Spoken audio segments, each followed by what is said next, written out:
y'all, and welcome back to another episode of Catch That. I am naturally Elise, and that's my brother, JR. and we are the R&B representatives. And today, we are super happy to welcome back someone that we talked to, and we were just wowed at the breadth of knowledge and just the conversation we had was so dope. And so, welcome back, Mr. Adam Rodriguez. How's it going? Thank you very much. It is good. It is a pleasure to be back. It's really, really nice to be back. I really loved our conversation last time. That was fun. It was. It It was fun. was. Really fun. Yes. Yeah. It was So I like really that. The idea of coming back and talking to y'all for a little while longer about a whole album, that was a very attractive thing. Yes. Oh yeah. Yes. We insisted upon it. Right. Okay. Right. Yes. Now JR was like, you coming back, right? And I Yeah. agree. Then we tried to get it going, but JR, you were in New Orleans for a minute. Yes. Yes. For my birthday. Yeah. Yes. Yeah. Happy belated birthday. Yeah. Thanks. Yes, We was sir. having Yes, a sir. good old time. I sure did. I sure did. And got to meet some of the rnbreps family down there, so it was fun. That was Okay. fun. That was Nice. fun. Yeah, our brother Neltron, our sister Chastity, like we met them down there and had a good old time. It was great. Nice. Yes. Mhm. So, JR, Yes. how about you tell the folks what album Adam chose to talk about and why you think it's important to talk about it? Okay, everybody. So today we will be discussing Stevie Wonder's Talking Book. Oh man. So y'all know we did two Catch That Minis, probably with two of the biggest Stevie Wonder fans, and they picked this two songs off this album. It was Kamani, our little soul game. He picked Maybe Your Baby. So we talked about that. And then with Mabiti, we discussed Blame It on the Sun with her. Yeah. So those were great conversations. Then we brought them two back on, and they did Fulfilling This First Finale. They did that album, which was great conversation. So y'all, I just want to talk about Talking Book because I mean, ain't nobody gonna have a conversation like us. So I just want to, I know this conversation is gonna be great. You know what I mean? So I just want to talk about. We're gonna talk about each song, of course, and all that. But you know what I want to talk about? I want to start it off with, the 70s run started with Stevie and Sound Still Delivered, right? So that was kind of like, you know, us going into the new decade. Stevie Wonder by this time is, they realizing that he was an artist and he had to be hands-on with things. So, because thank God for Sylvia Mo, she was the reason why Stevie Wonder actually stayed at Motown because Barry was going to drop him. And because he put so much money behind him and put so much, he was a kid star and him being blind and he had to put a lot of money. He wasn't getting a lot in return because Stevie wasn't giving a lot of hits like that. So finally, she was like, well, let me work with her. And she did. And they did Everything's All Right Uptight. And it was a big hit. So it was like, oh, okay. And then she told Barry, listen, you got to let Stevie be involved in the process.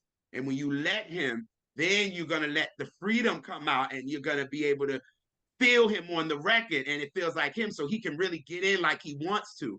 And once that happened, it was curtains from there. Stevie just was up.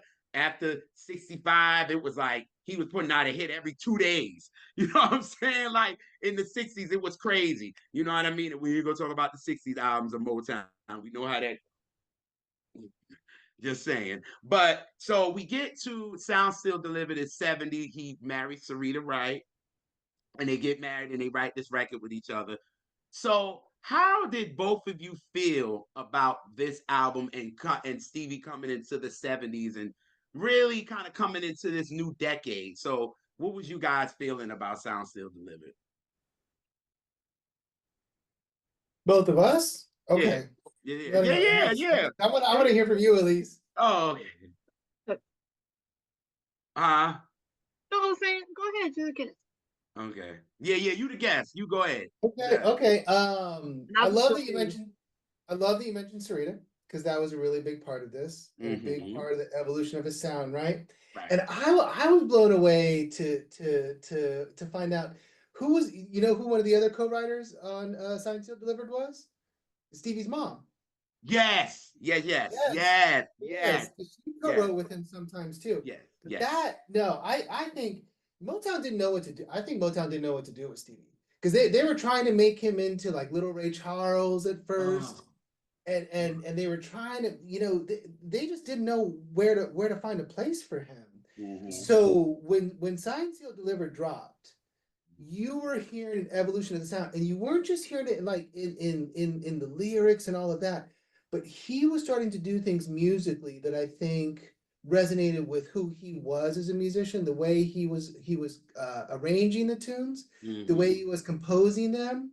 It had much more of his voice with it. They were still giving it to, like, Clarence Paul was taking it and giving it to the Funk Brothers and all that, and he Yes. was he was still kind of just laying out the basic structure of it, Mm-hmm. and then the Funk Brothers were doing their thing on it. Although Bob Babbitt really, he has a great bass line on Signed Sealed Delivered. Yes. Yes. Oh You yes. could tell that was like an homage to Jamerson with that one, Oh yeah. because I it felt had Jameson's that Jamerson spirit on feel. that. Oh Yeah, yeah. yeah, yeah. Agree. But that was a huge turning point. I think Mm-hmm. Signed Sealed Delivered. That was like the start of, because I think sometimes people think where I'm coming from, and there is a way in which that's a junction point. But I Mm-hmm. think Signed Sealed Delivered harmonically had a lot more of Stevie's feel to it. Mm-hmm. I loved that. I I agree. I agree. I agree. I think it was more of the precursor of what was to come. Yeah. If you listen to all of the music in here, like how he did his version of We Can Work It Out. Like, Mm-hmm. and everybody from this album and from Stevie, he loves folk music. He loved the Beatles. Like he loved them. You know what I mean? And a lot of that is all up in here. You know what I'm saying? It's like it's a new sound we're getting from Stevie. It's like, okay, but like you said, you still feel the Funk Brothers on it. Like you still Yeah, feel their presence on it. You know what I yeah, mean? And it was kind of yeah, more of Stevie kind of testing the waters on Sound Still Delivered to me. It was more of a yeah. test of the waters for real, for real. You know what I mean? Mhm. So that's what I And feel going about. and Adam, going back where you were saying like him, them not knowing what to do with him, that's something that most, if not all, kid stars, prodigies, that's what they face because it's like if you introduce them in a very kiddish way, when you try to evolve into the next thing, a lot of times fans won't accept that. And but if you make them a little too grown too early or just starting out, then that kind of weirds people out or it'll Mhm. fizzle out. So it's a tough place to be a prodigy of any sort, entertainment or Mm-hmm. otherwise. So.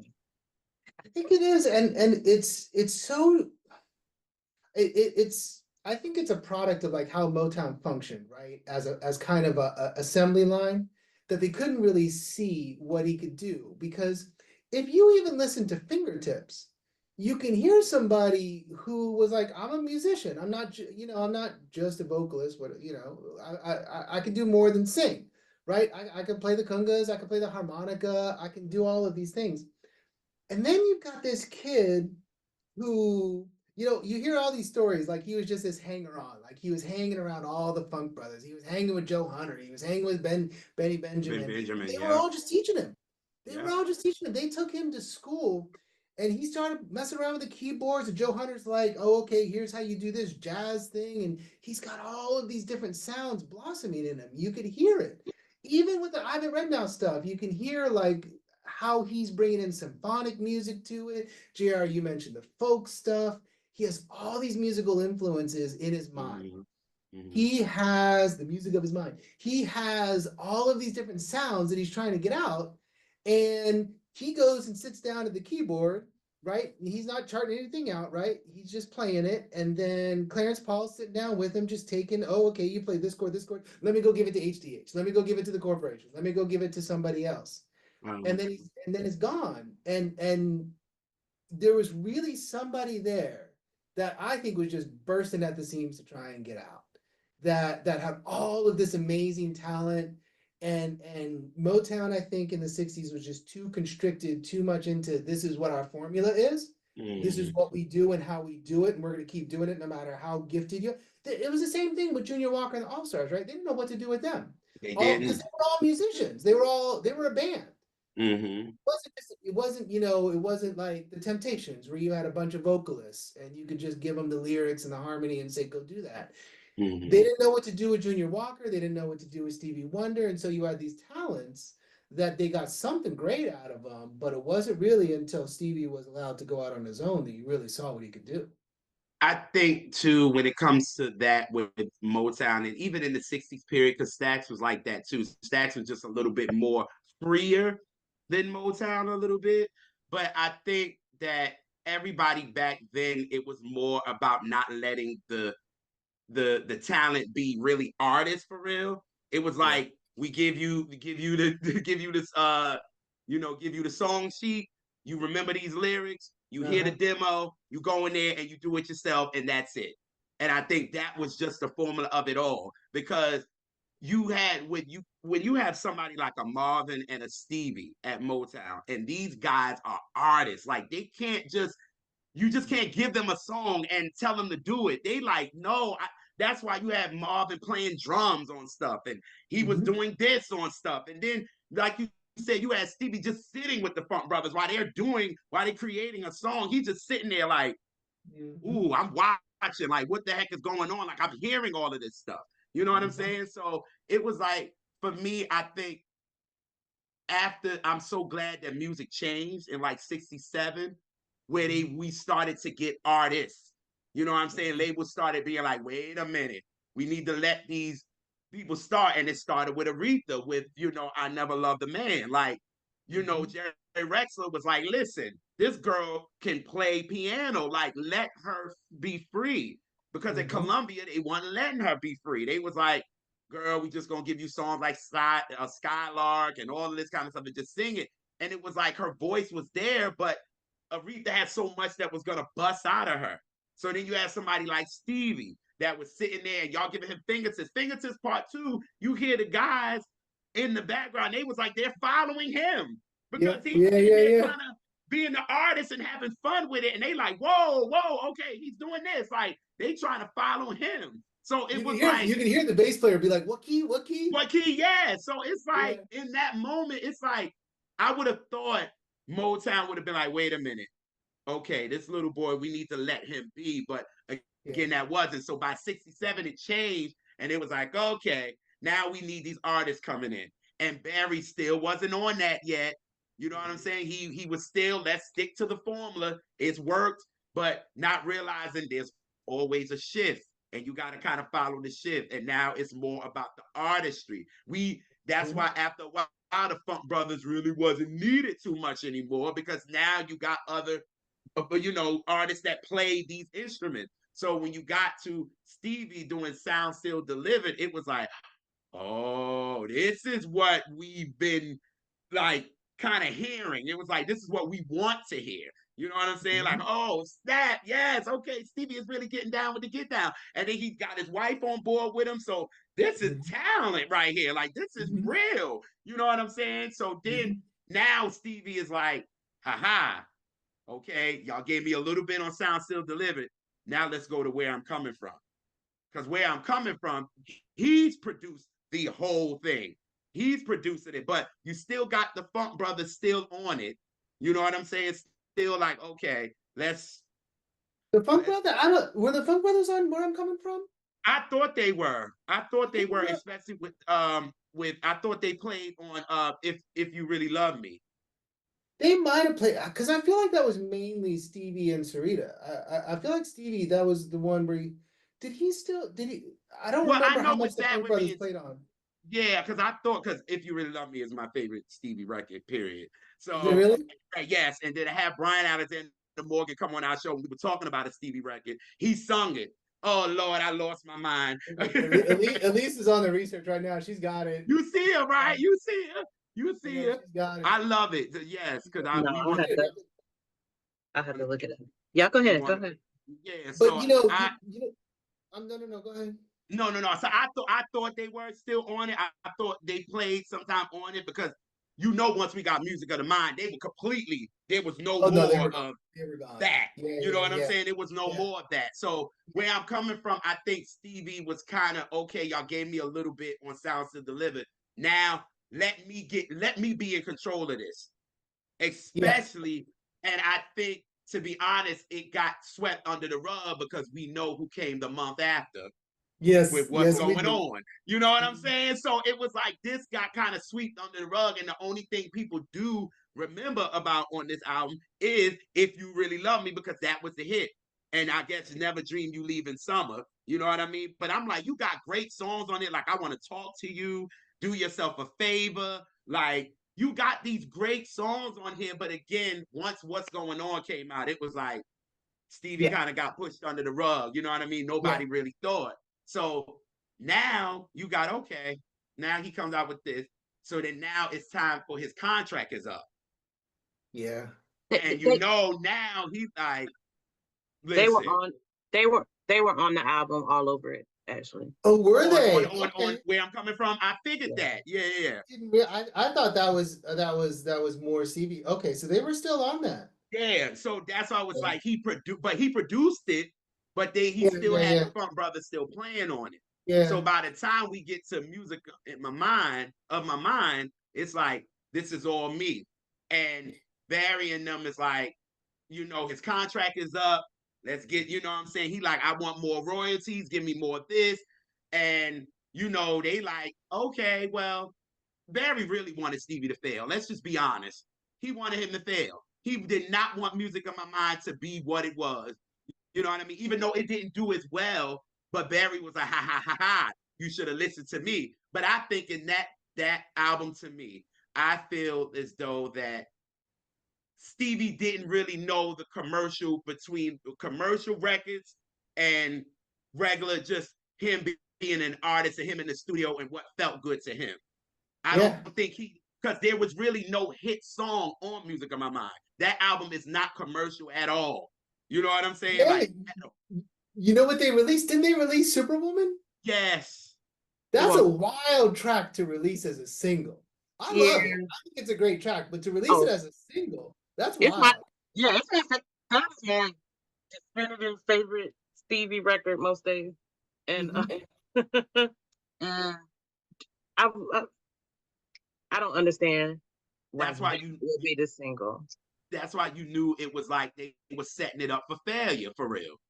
And Well, it was where I'm coming from too, and even What's Going On, they did the same thing. Barry did the same thing with What's Going On. It's just What's Going On was such a brilliant album. It was going to right. transcend whatever Barry was going to do. Barry didn't want any of those to He didn't want be. none of them. He didn't want He didn't none of want them. nothing to do with any of that. No. And What's Going On, just, I mean, you couldn't deny What's Going On. You could have You buried couldn't. it or a heap of rubble. It still would have. You couldn't. So I Yeah. think with Music of My Mind, that's an album you just listen to me, and you just listen to it and just kind of flow with it. Cause that Yeah. was Yeah. just Stevie, like, okay, I got the control of everything. I'ma play everything. I'ma get my people. I ain't gotta worry about the Funk Brothers no more. I'm just gonna do all of this, and it's just gonna be me.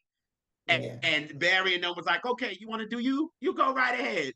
And they Yeah. probably listened to the album, was like, oh, we're gonna throw Superwoman out there as a single, which was the wrong thing to do. That like a record like this, no, not for an album like this. It just didn't make sense. But if you listen to the album, I don't think any radio songs was on Music of My Mind to me. There's no radio songs. These are all Yeah. album cuts for real. You might have, I get curious about Keep on Running because the other thing That's about true. that time period was you did have, like, when he was making that shift, right? You talk about the artist becoming more popular. This was the time period in which you had James Brown doing his thing, in which you had Sly Stone doing his thing. You had much more socially conscious music, right? There was this whole wave of influence of the musicians being front and center and saying something different.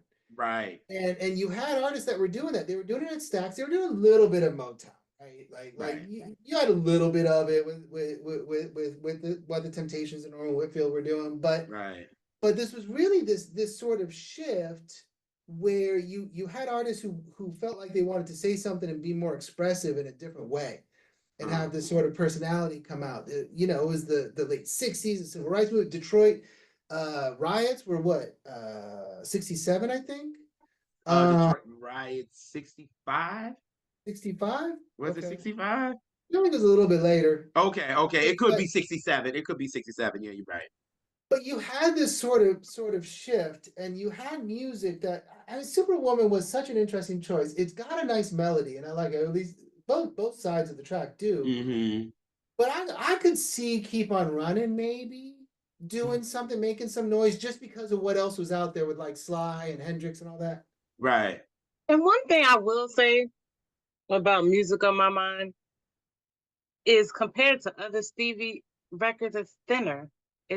It's not as thick a production to me. Yeah. I And agree with that. and the thing about those Slides and those James Browns that was out, that music was thick, stacked, like, Right. you Right. know, band, like, you know, to where, you know, the bands were so strong. So yeah, I I think can see. I think Stevie realized that because when you got the talking book, it got thick. Like, you know what I'm saying? Like it got because I think he was brought under that Motown thing. Mm-hmm. That's why we got Music on My Mind the way it was. Because if it was me and Motown thought of this, I would have put out "I Love Every Little Thing About You." That would be a single that you would put out because it has that Motown flavor to it. Mm-hmm. So if you want to go that way, you could do that. But again, Motown really was like, Stevie's on his own, whatever. You know what I mean? But I agree, at least. I think this album was very thin. It was very thin. You know what I mean? But again, that's Stevie under that Motown thing. Everything was thin. You know what I'm saying? Everything didn't change like that until Norman came in the late 60s when he started getting with the Yeah. Temps and Gladys and all of that. It started getting a bit more thicker because before then, Norman was just down with Holla Doja Holla with the production too. His joint was thin just like theirs. You know what I'm saying? So it was like, I love everything about you. If you'd have threw a horn in it, it'd fit in with a talking book, to be honest. If you yeah, just you put a, put a little cornstarch, some flour in it, that gravy would be right for talking book. not the grade, you know. But I agree. melodically and I can't even describe the I'm sound. still on the It cornstarch. reminds me of a couple talking book songs, but those songs just are more dynamic. Right. I agree. I agree. And I That also thinness. prefer Sarita's version of that song. Yeah, you do say that. Like big, I very much prefer Sarita's version. Yeah. Of which one? I love everything about you. Oh yes. That shit goes. But anyway. We should you all can do something on Sarita. I mean, her stuff. Oh, but this was one of the reasons why I chose Talking Book, because Music on My Mind, it is thin, right? But Music on My Mind, I think it feels to me like that was Stevie's exposure to Tonto, right? That was the first time he had really gotten to lay his hands on Tonto. Yeah. That was when he started working with Bob and Malcolm. And that was, I mean, I would say like a good portion of that album was written that first weekend he even sat down with the Tonto with Bob and Malcolm. That was experimental. That Yes. was, let's figure out what we've got here. The three of us with this new instrument or device, whatever you want to call it. Let's figure out what this sound is. It's almost like the prologue or the introduction. And Talking Book is the more mature version of it. Talking Book is, okay, now we've got our feet underneath us. We know what this thing is. We know each other well. We've got that initial sort of burst of creativity out of us.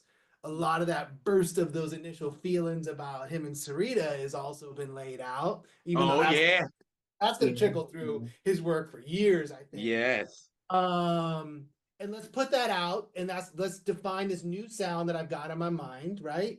And then Talking Book comes out, and it's a much more mature version of that, I feel like. I agree with that. I agree. It's just showed that Stevie, he got it right. You know what I mean? Like, he got it. It was like, okay, the commercial people gonna love it. but people that also like music on my mind gonna love it too. You know what I'm saying? Like he knew how to it gelled perfectly with Talking Book. Like he knew you knew the single when you heard it. You know what I'm saying? So like when you knew when you heard Superstition, you knew it was like, okay, this is a smash. Like, you know what I'm saying? Like this is you knew this is a single. You know what I'm saying? Like you knew this was a smash. You know what I'm saying? Oh, So there's some drama with that too. very much so. But go ahead, yeah, go ahead with We'll get it. into that. Well, I mean, that was why he kept it, right? Because he wrote that tune for Jeff Beck. Mm-hmm. And the story as I heard it was, right, they were hanging out, Jeff Beck starts playing the drums and he plays that initial kind of drum part, some rhythm to it.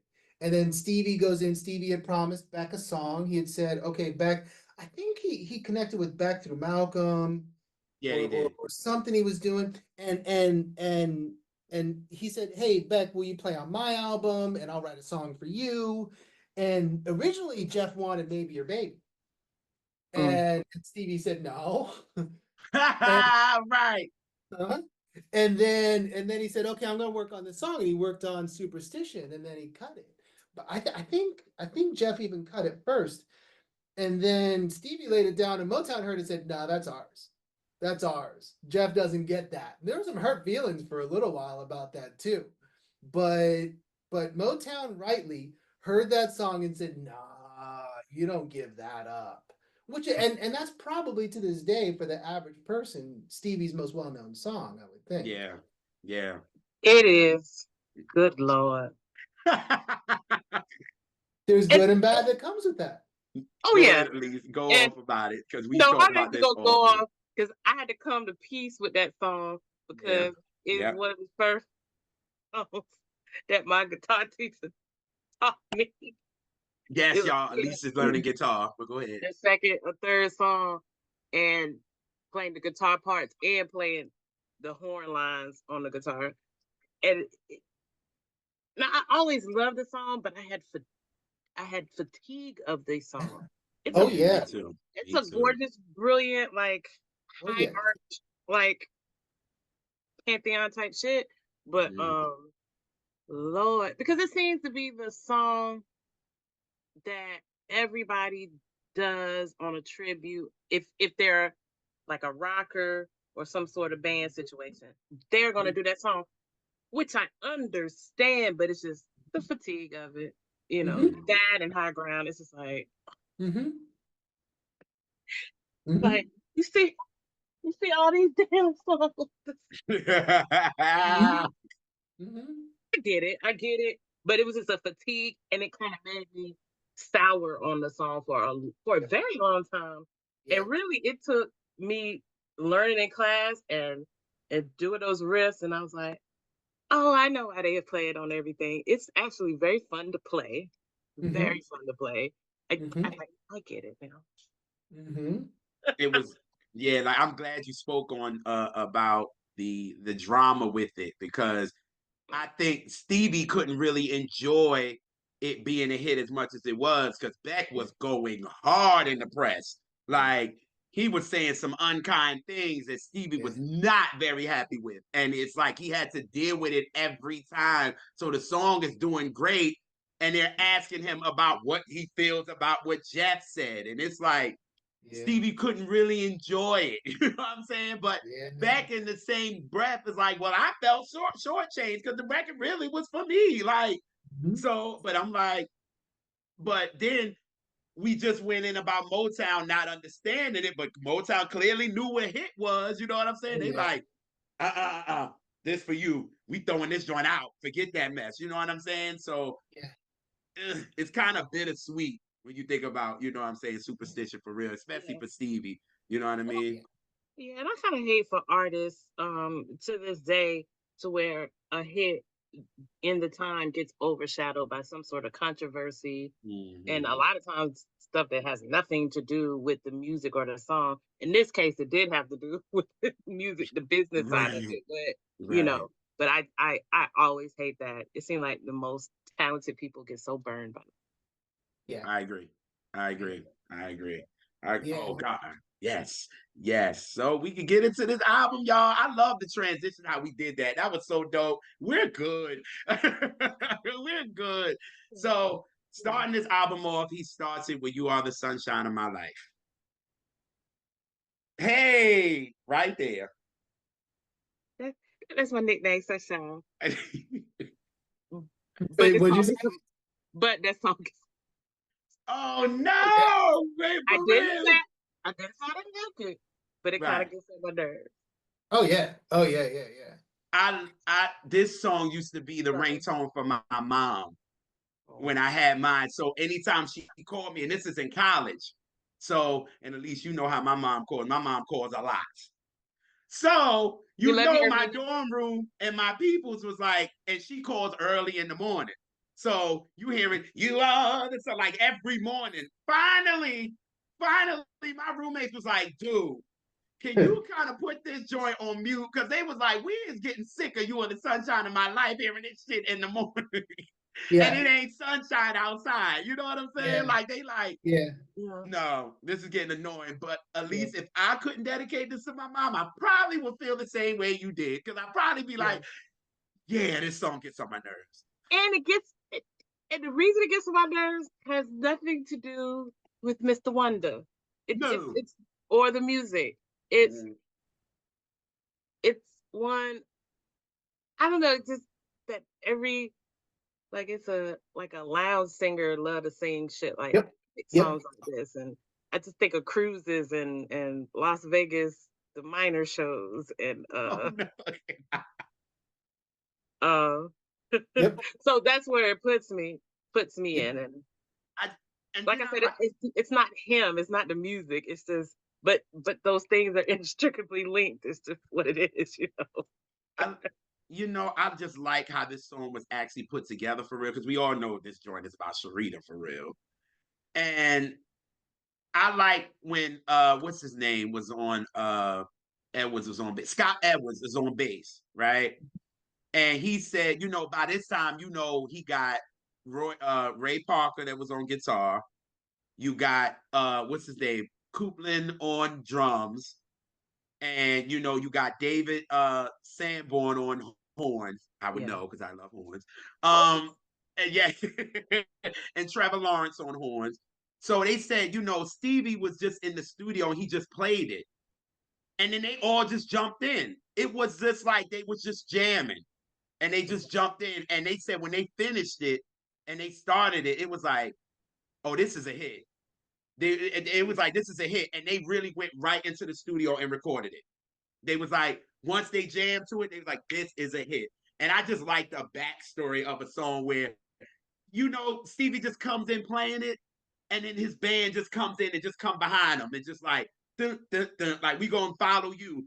And when they finished it, they was like, yeah, Stevie, this a hit. Stevie was like, well, let's go into the studio. Because they said Stevie liked to work late. So they was like, we in the studio late at night doing this, but it felt good because we knew this was a smash. You know what I mean? But again, I have a little bit to it because I dedicated it to my mom. But hey mom. You know who really love this song? Who? Easy listening radio. Oh God, yes. Mm-hmm. They Oh love this God, yes. song down. You. Oh God, This since song you bring is it the up, sunshine of their life. They love it. hello. You just brought up a memory for me. My grandmother when she worked at AT&T, God bless her soul, right? And AT&T, she could only get one station, and this is in Jersey. And all people that's from Jersey, 98.3. Mm-hmm. This is the station that we could get. So this is adult contemporary. I lie to you not. We heard "You Are the Sunshine," "You Are the Sunshine of My Life" probably about 6 times that day. Mm-hmm. Through the course of her being at work for 8 hours, because I was there with her, working or whatever. I didn't have class or something, so I went with her. And I was like, Grandma, they really like "You Are the Sunshine of My Life." She looked at me and said, do they? I was like, oh, Yeah. They love sunshine of my life, and they love my Sharia more. They love yep, that. yep. Yes, they do. Yep. I mean, For some, Absolutely. for some reason in my mind, I start to connect it with "I Just Called to Say I Love You." Like Oh, no. I know, I know, and that was but where a lot of my dislike of it came. Now it's not. It's a much better song than "I Just Called to Say I Love You." For some reason in my mind they get lumped together because they're kind of that they are kind of like that adult contemporary pop, kind of sweet saccharine, syrupy kind of kind of cheesy love song. Mhm. And don't get me wrong, it's a much better song than I Just Called to Say I Love You, which we won't talk about that. No, But no. they get lumped in my mind together because they feel very similar to me. Yeah. Yeah, very adult contemporary. It makes sense. Yeah, very kind of cheesy, sappy love song. Yeah, very true. Very Yeah. true. But you know, Ugh. this one, I heard that he had laid this one down with the Music of My Mind songs, and they held it. They held on to it. Oh, It with Music of My Mind, but they had recorded it and maybe just the original demo version, with the Music of My Mind stuff, and decided it uh, didn't on that album. Decided to hold on to it. damn! You learn It, something it, new every it day doesn't it doesn't fit on that album. You In know my we at gonna learn all. something new with at that one. all. Huh? I said we know we gonna learn something new with that one. You Okay, okay. Adam bringing something new because I damn sure didn't know that they recorded this during the Music of My Mind sessions. That's what I read. I mean, you read a lot of different things. Who knows how true it is? But I can't remember who it was from. I think Malcolm said it. Malcolm Cecil said it. okay? Okay, okay. Yeah, Wow. Mm. they recorded so. Man, listen. They recorded so much. You talk about Prince's vaults, Stevie's vaults, Nuts, nuts. and Nuts. he has never released a deluxe or never released anything like that. Didn't he say he wasn't? Mhm. He said, "Nope, there's a reason it's in the vault," which Yeah. I appreciate. I get that. Yeah. He he tried to be like they did Tupac and pull every scrap, every thing out of the world. Like it's a mess. A freaking mess. Child. Child. You Lord watch have if the mercy. wrong person gets a hold of his estate after he passes, you'll see some of that stuff. You better believe it. You better believe it. Oh And yeah. then everybody that he worked with, Mhm. you know what I mean? So they stuff gonna come out to this man. Ugh, Lord. Anyway. But we get to the next one. Maybe your baby. He go Stevie. Wait. Hold on. Let's go back to You Are the Sunshine of My Life for just one Okay. second. Okay. What do y'all think about the fact that the first voices you hear on Talking Book are not Stevie? And ain't. Damn, I thank God you brought that up. Yeah. The first two lines are not Stevie's voice. It's not. It's Mm-mm. not. And you start off an album like this. So you're thinking you're getting a Stevie album, and you like, well, wait a minute, who this? You know Mhm. what I'm saying? Like, I'm like, Mhm. okay. I'm like, okay, Steve Lynn, this ain't you, but okay. And then he comes in after the second line. What's his line? He comes in too. It's something about the beginning. Why can't I think of his line right now? His line is Wait a minute. Shit. I should have known it, right? Having my mother have her. because the story goes that Stevie had that line, and it's like I think I knew from the beginning or something like that. I've known for a million years. I can't get it right now off the top of my head. But Stevie was saying, I want to sing that. That's how I want to come into the song. But it needs a setup first. So I'm gonna let Jim and Lonnie do that, and they'll do that. Right, because he came in. I feel like this is the Yeah, beginning. yeah, Yes, yeah, yeah, that's how he yeah, came in. Yes, because them yeah, two come in and then he yeah, comes in, and yeah. that's probably like about 45 seconds in by then.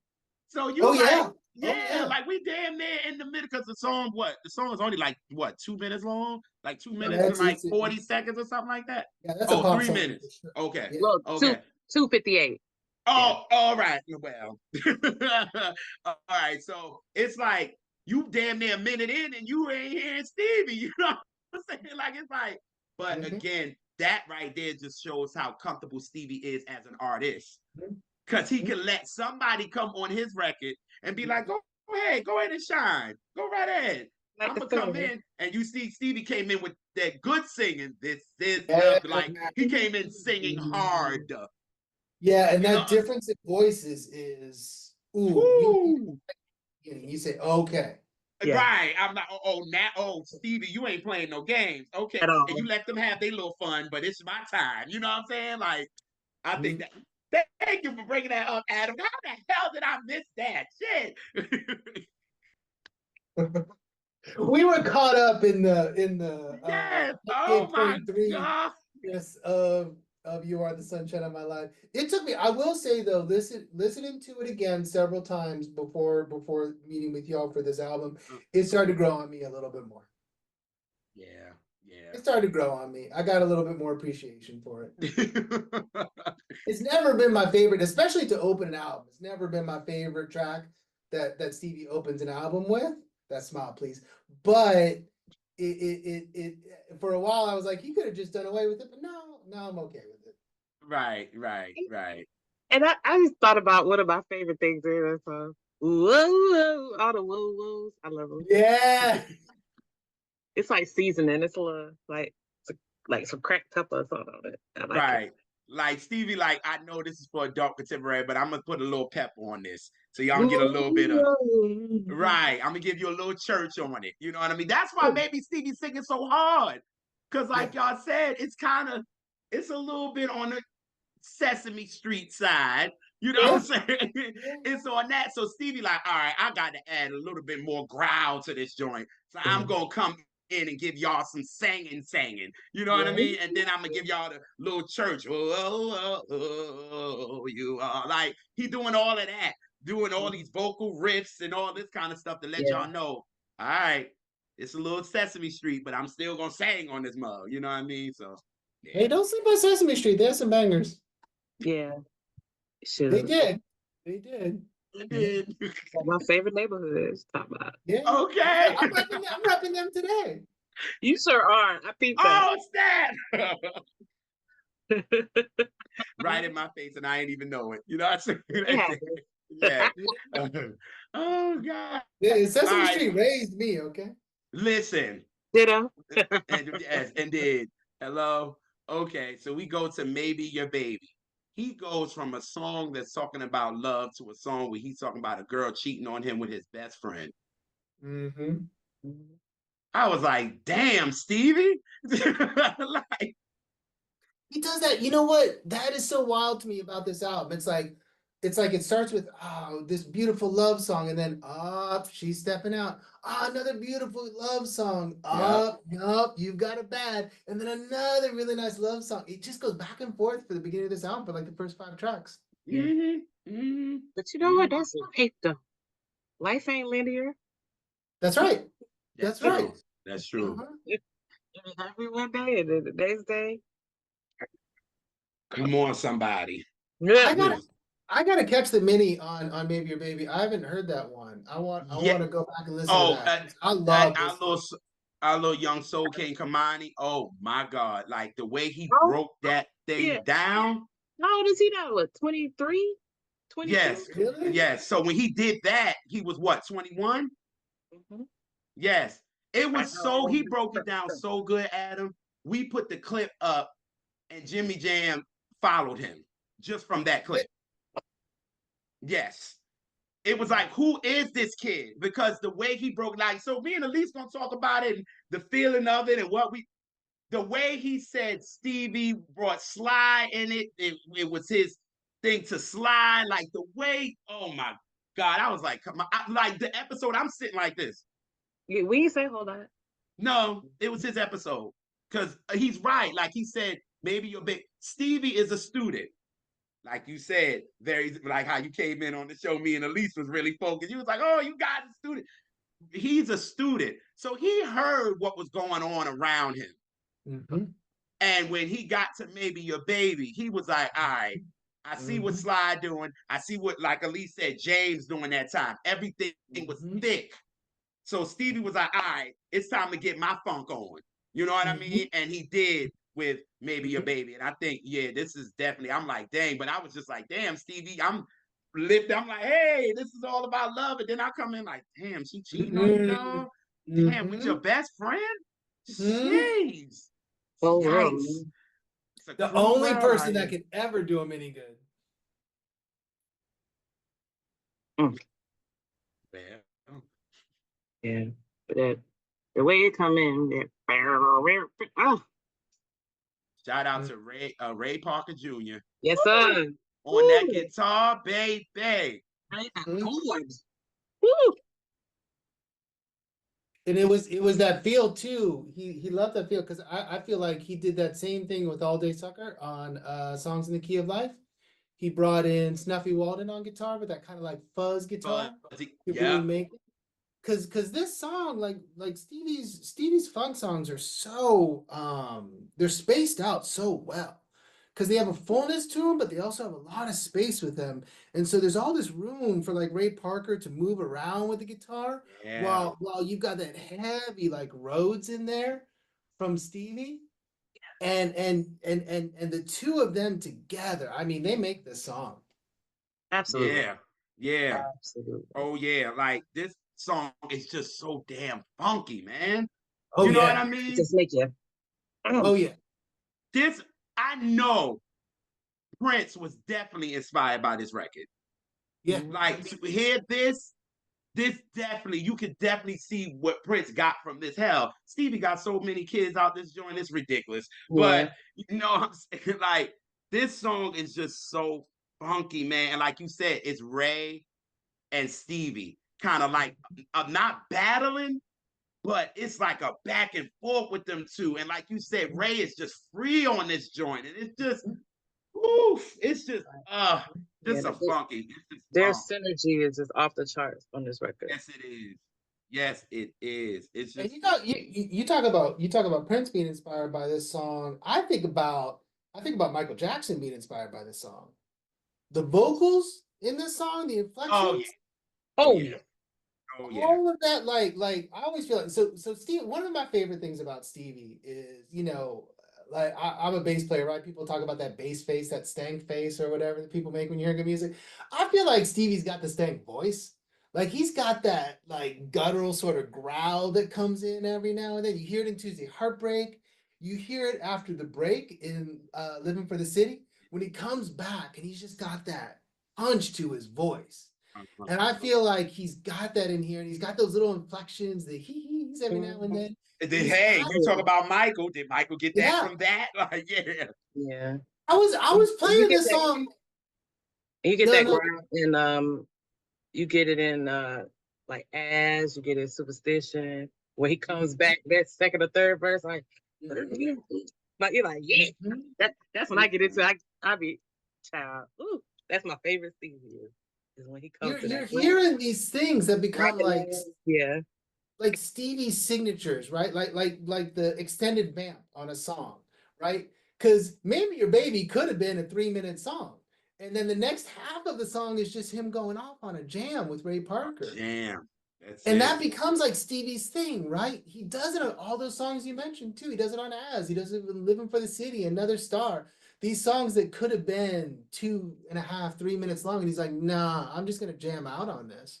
Yeah, yeah, You yeah. wanted to And stretch, right? Motown would have kept it to 2:58. you Oh better yeah. believe it. You Trust and better believe. even with it's not even it's an album track. They would have been like, no, no, no, cut this down. But again, Stevie had control. This is now he had control, so he could do what he wanted to do. You know what I'm Mm-hmm. saying? Because Motown, like you said, that's what I was gonna say too. Motown was gonna come in with a lot of these songs to be like, nah, too much, too Mm-hmm. much. You know what I'm saying? But I think, well, Barry was worrying about, Miss Ross at the time. So so Yeah. Yeah. he wasn't really focused on everybody else. You know what I'm Yeah. saying? Because by then, when we talked about with you the transition, thank God the Jacksons kind of helped Motown kind of transition from that 60s to that 70s, the late 60s going into the 70s, thank God. And then now Stevie is now cranking now. Marvin is cranking now. So it's like he's trying to make that a star. So I'm glad that they wasn't focused and they was just letting Stevie do Stevie. And that's why Mm-hmm. we got a damn near 7 minute song with Maybe Mm-hmm. Your Baby. You know what I'm saying? Like you Mm-hmm. said, the first 3 minutes, boom. The last 3 minutes, they are just jamming. Mm-hmm. They are just jamming like it's nothing. And Stevie, like, yup, we gonna put this whole thing on this project. And what? That's right. That's right. So I think that was brilliant. I think it was brilliant. Thank you, Steve. Thank you so much. Yeah, and just allowing everybody to stretch with it and have fun with it and just vamp for a long time. There's something about this is one of the funkiest songs I know, and it really reminds me of another Stevie song, "Tell Me Something Good." Like I feel like they have that really similar feel to them, where he's really getting this gritty, nasty, funky kind of a feel to it that just like yeah, I don't have any other word for it, but like guttural. It is just so powerful, and this song to me just lays it out for like I think it's almost 7 minutes long. Yep. I think it's like 6:55 or something like that. Yeah, So yeah. He just what a goes for it. song. What a Yeah. song. I, What a I gotta watch the mini on that one. yes, This, yeah. So you can see this is Kamani one of go my really favorites. off. Yeah, this is one of my favorite Stevie tunes. Yes. Oh Oh yeah, yes. Yeah, it's yeah. cool. Yeah. Yeah. All right. So we get to You and I. Hmm. Love this song. And this is the song where I love because Stevie didn't need nobody. Stevie is playing all of the instruments on here. Hmm. He don't need nothing. So, everybody coming in, ready to play. He like, nah, Hmm. I'm good. I'm good. You know what I mean? And you could tell around this time, this is him and Sarita. This is another love song to her. He like, you and I can conquer the world. Hmm. You know what I'm saying? So this is again, you're getting the love that he has for Sarita on songs that You're the Sunshine of My Life. And then the next song is Cheating. Then the next song, he's like, You and I. Like you said, like you said, Adam, it's just like love, heartbreak, love, heartbreak. Like it's just like, damn, Stevie. But hey, that's just the way life is sometimes. You know what I mean? So So yeah, but this is one of my favorites. so it's funny is I didn't hear the Stevie first version, Ah, who would you hear? O'Brien version. This Uh-huh. of You and I, which was Oh, I don't know that. I gotta hear that. actually a staple. It, it got a lot of Quiet Storm run. They they did play a lot on Black radio at the time. This came out in '83. Okay. Um, but I heard this first, and for years until I got older to explore Stevie, I didn't realize that it was a Stevie song. And so when I heard the Stevie, I was like, oh, because I love his version. His version is a very quiet, very calm, like not in a bad way, but it's one note. But that one note is so good. I love this version, and this is what I heard first. And then I heard the Stevie and fell in love with the Stevie as well. But I Right. was singing it all the time, didn't realize I was singing Stevie. Mm-hmm. Mm-hmm. So Mm-hmm. I heard the Stevie. It's like with a lot of songs, I'll be sitting there singing. I'm like, wait a minute, how do I know this whole song? I ain't never heard this song before. Mm-hmm. So Not a lot of musicians cover him. it's dangerous territory. It Yeah. is. It is. You get some stuff. You get some stuff every now and then. Macy Gray did a whole Talking Book album, but you don't get too many musicians covering a lot of his stuff. The only one that I know that really did not mind covering him is George Michael. Yes. Because George Yes. Michael covered this joint too. Oh, he And did. Oh, I didn't know that. yes, he I sung it. heard. Yeah, he sung it at the he covered it in I think it was like 2011. And I think he did it for what's the Prince and Kate. Uh yeah, them. The Oh, royal family, them. Royal Wedding. Okay. Yes. And he Oh, did it as a gift to them. And he recorded the song. Like one thing about George, he would tell you Stevie is a fave for him. Like that's R&B to him. Oh And yeah. you know what Yeah. I'm saying? So, he covered uh They Won't Go Where I Go. You know what I'm Oh, saying? He did covered he? that. Yeah, he Ooh, covered that on the album Listen Without Prejudice, which which is one up? a top 5 album for me ooh. ever. And he covered that. And then when he was on the Apollo back in '85, when he was on the Apollo, when they brought they brought Motown to Apollo, and he sung a Stevie record on there. You know what I'm saying? So it's Was like that the one we George. did? I believe. Which one? I believe when I fall in love again. Yes, yes. And he ate it. Like So, like y'all said, it's definitely dangerous territory when you're doing Stevie. So if you're gonna do it, you better do it right. And you're right. I think a lot of people be like, all right, I ain't gonna mess with that too much. I'm gonna go on and I'm gonna go on and not do this. But George Michael, he loved it. He loved it, and I thought his version was good too. So yeah, yeah. You know, you were talking about we were talking about that idea of like love song, heartbreak. Mm-hmm. And this is, definitely feels like a Sarita song in my mind, like a song about Sarita in that sense. Uh-huh. And I remember listening to it, and I would think to myself, like, why is this not a wedding song more commonly, right? Why is this? Because it feels like it has a vibe to it. But hold up, like 'cause this song I think has so much of the heartbreak in it too. I want Yes. to. This is a line. I want to give this line. I'm glad, at least in my life, I found someone that may not be here forever to see me through. But I found strength in you. I only pray that I've shown you a brighter day because that's all that I'm living for, you see. Don't worry what happens to me. Mm-hmm. That hits hard. That's a heavy line. And and it feels so there is something, and Stevie was young, and he met up with Sarita, and the two of them really clicked musically, right? Mm-hmm. And you could tell that it was this idyllic love in his life that really left an imprint. And I Mm-hmm. think it's a really beautiful thing the way that it eventually did end, where they were able to maintain a relationship together and work together and support one another. I think that's a really lovely thing. But you like to me, it really feels like Sarita really got under his skin in this really nice way. Like he held on to her and who she was, and it didn't work out and all that. But it feels to me like that really young, like he was like 21 or whatever, 20. It feels like that really deep kind of heartbreak that you hold on to for a long time. And I mean, we're a beautiful byproduct of it. We got so much beautiful and amazing music as a result of Mm-hmm. it. But I think you hear all the different aspects of it, right? Because Superwoman has some of the anger with it, right? Like what's the line in that? Try to boss around the bull or whatever it was in Superwoman.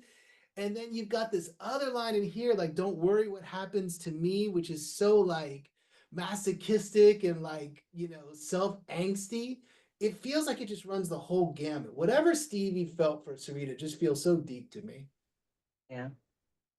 And you can tell with Stevie with this record, it's like the songs to me with Sarita, he the way he just sings on it.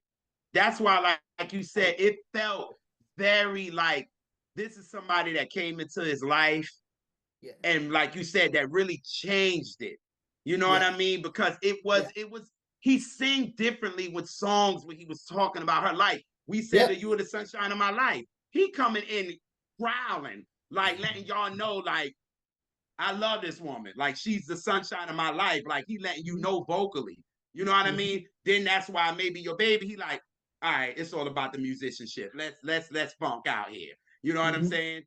Then you get to you and I, and it's the very sensitive Stevie. You know what I'm saying? Mhm. It's not Mhm. all about the musicality of it, even though the musicality is brilliant because it's very this. It's very straight line. It's very that. It's not giving you all of this musically, and you just listening to Stevie sing about the person that he loves. And it's real, and you feel it. You know what I mean? So that's one thing I love about you and I. I'm a feeler. So I'm like, oh yes, Stevie, I feel Yeah. you. Yes, God. Like, you know what I'm saying? Like, sing Yeah. for me. You know what I mean? It's like you and I can really conquer this world. You know what I'm saying? It's supposed to be you and I against the Yeah. world. Like, let's do this. You know what I'm saying? Yeah. And then it's like that line you say, we may not be forever. You That's know what right. I'm saying? Like, we That's might right. not. Yeah. And it's kind of like, Yeah. like that line Yeah. hits and ooh, it kind of hits now. But it's kind of like, damn, you know what I'm saying? But it's a beautiful song. But he like, yo, we might not be forever, but we gonna do this anyway. We gonna conquer this world. You know what I mean? So, Yeah. ooh, this song, yeah, this song, yeah. And the way he's singing is why I appreciate the singer so much because he could have got on it, and he's a singer that do do all that on his other song, Uh-huh. but he kept the spirit on the song, and it's calm. He wasn't even that kind of artist, but he like channeled it, did his thing, but he kept the spirit of that song. Yes. Yes, he I did. think vocally, it's one of his best songs. I And agree. the way he builds to the end, he And does, you know, and there's this style to the song. You know, you talk about the music of it. This is one of my favorite songs musically from what he does. And it's basically a solo piano song and vocals. You know, the drums are there and he's got the Moog bass a little bit, but excuse me, no drums at all. But he's got a Mhm. little tiny bit of Moog on it, and it's basically just piano. The tonto comes in and does this little like string thing that gives it a little bit of the mood, but this song is like a solo piano vocal song. And what I love about harmonically too is the vocals, like you say, at least they're so steady, but he's doing something harmonically so weird. It's this song where he goes between like major and minor back and forth. So it gives like this uplifting, but then like this moody feel to an uplifting to a moody thing back and forth. He plays with it with such expertise to where he continues to build at the end, which is so amazing. And the chords, he's using these. You talk about, I think back to Sign Seal Deliver, because that's when, like, harmonically, he started to introduce more complex things, like these ninth chords and these altered chords. He Mhm. started to add then, and now you hear him pull back to it, and Right. you hear him come back to these really complex arrangements. And this is like gospel style chords, these ninth chords that he's doing, and these seventh chords that he's playing in there. And then he's also one thing I love about Stevie is Stevie always plays in these really like funky keys. These keys that most other musicians don't play in it, and they are brutal for most instrumentalists. He plays this one's in G flat, and I don't know if it's in G flat major or minor. It's kind of both. And he plays this vocal line on top of it that only he can do, and I was watching him play. I think it's All Is Love, All Is Fair in Love. I was watching him play. If you ever watch Stevie play keyboards, it's so amazing. And I think this might be why he does these funky chords.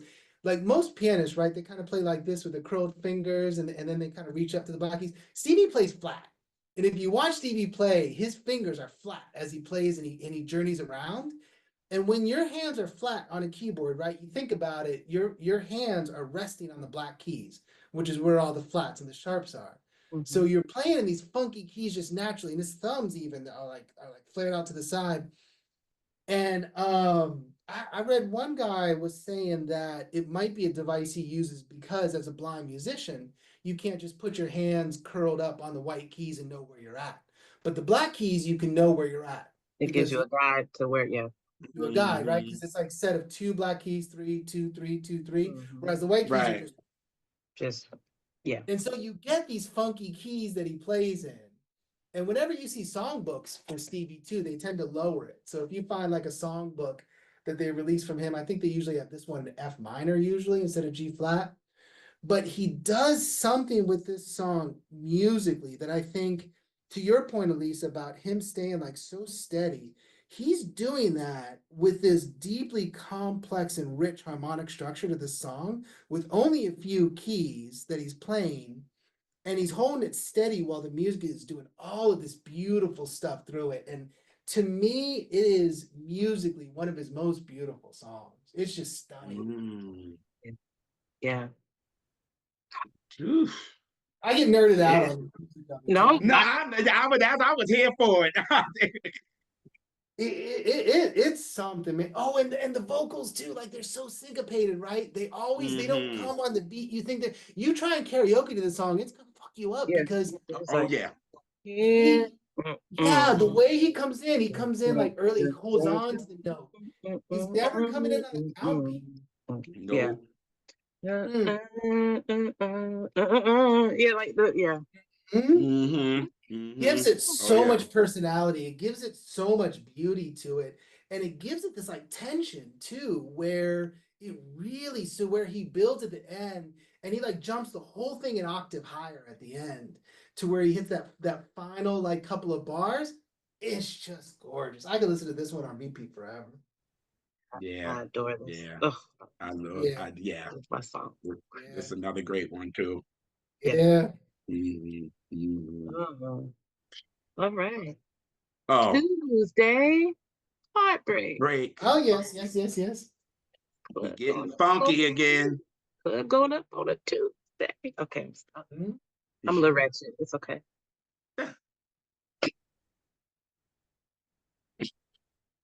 um, this song here again.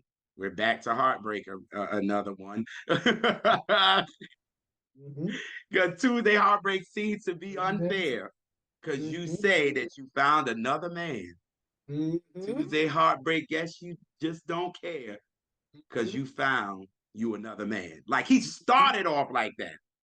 I'm like, damn, Stevie, this is how life go.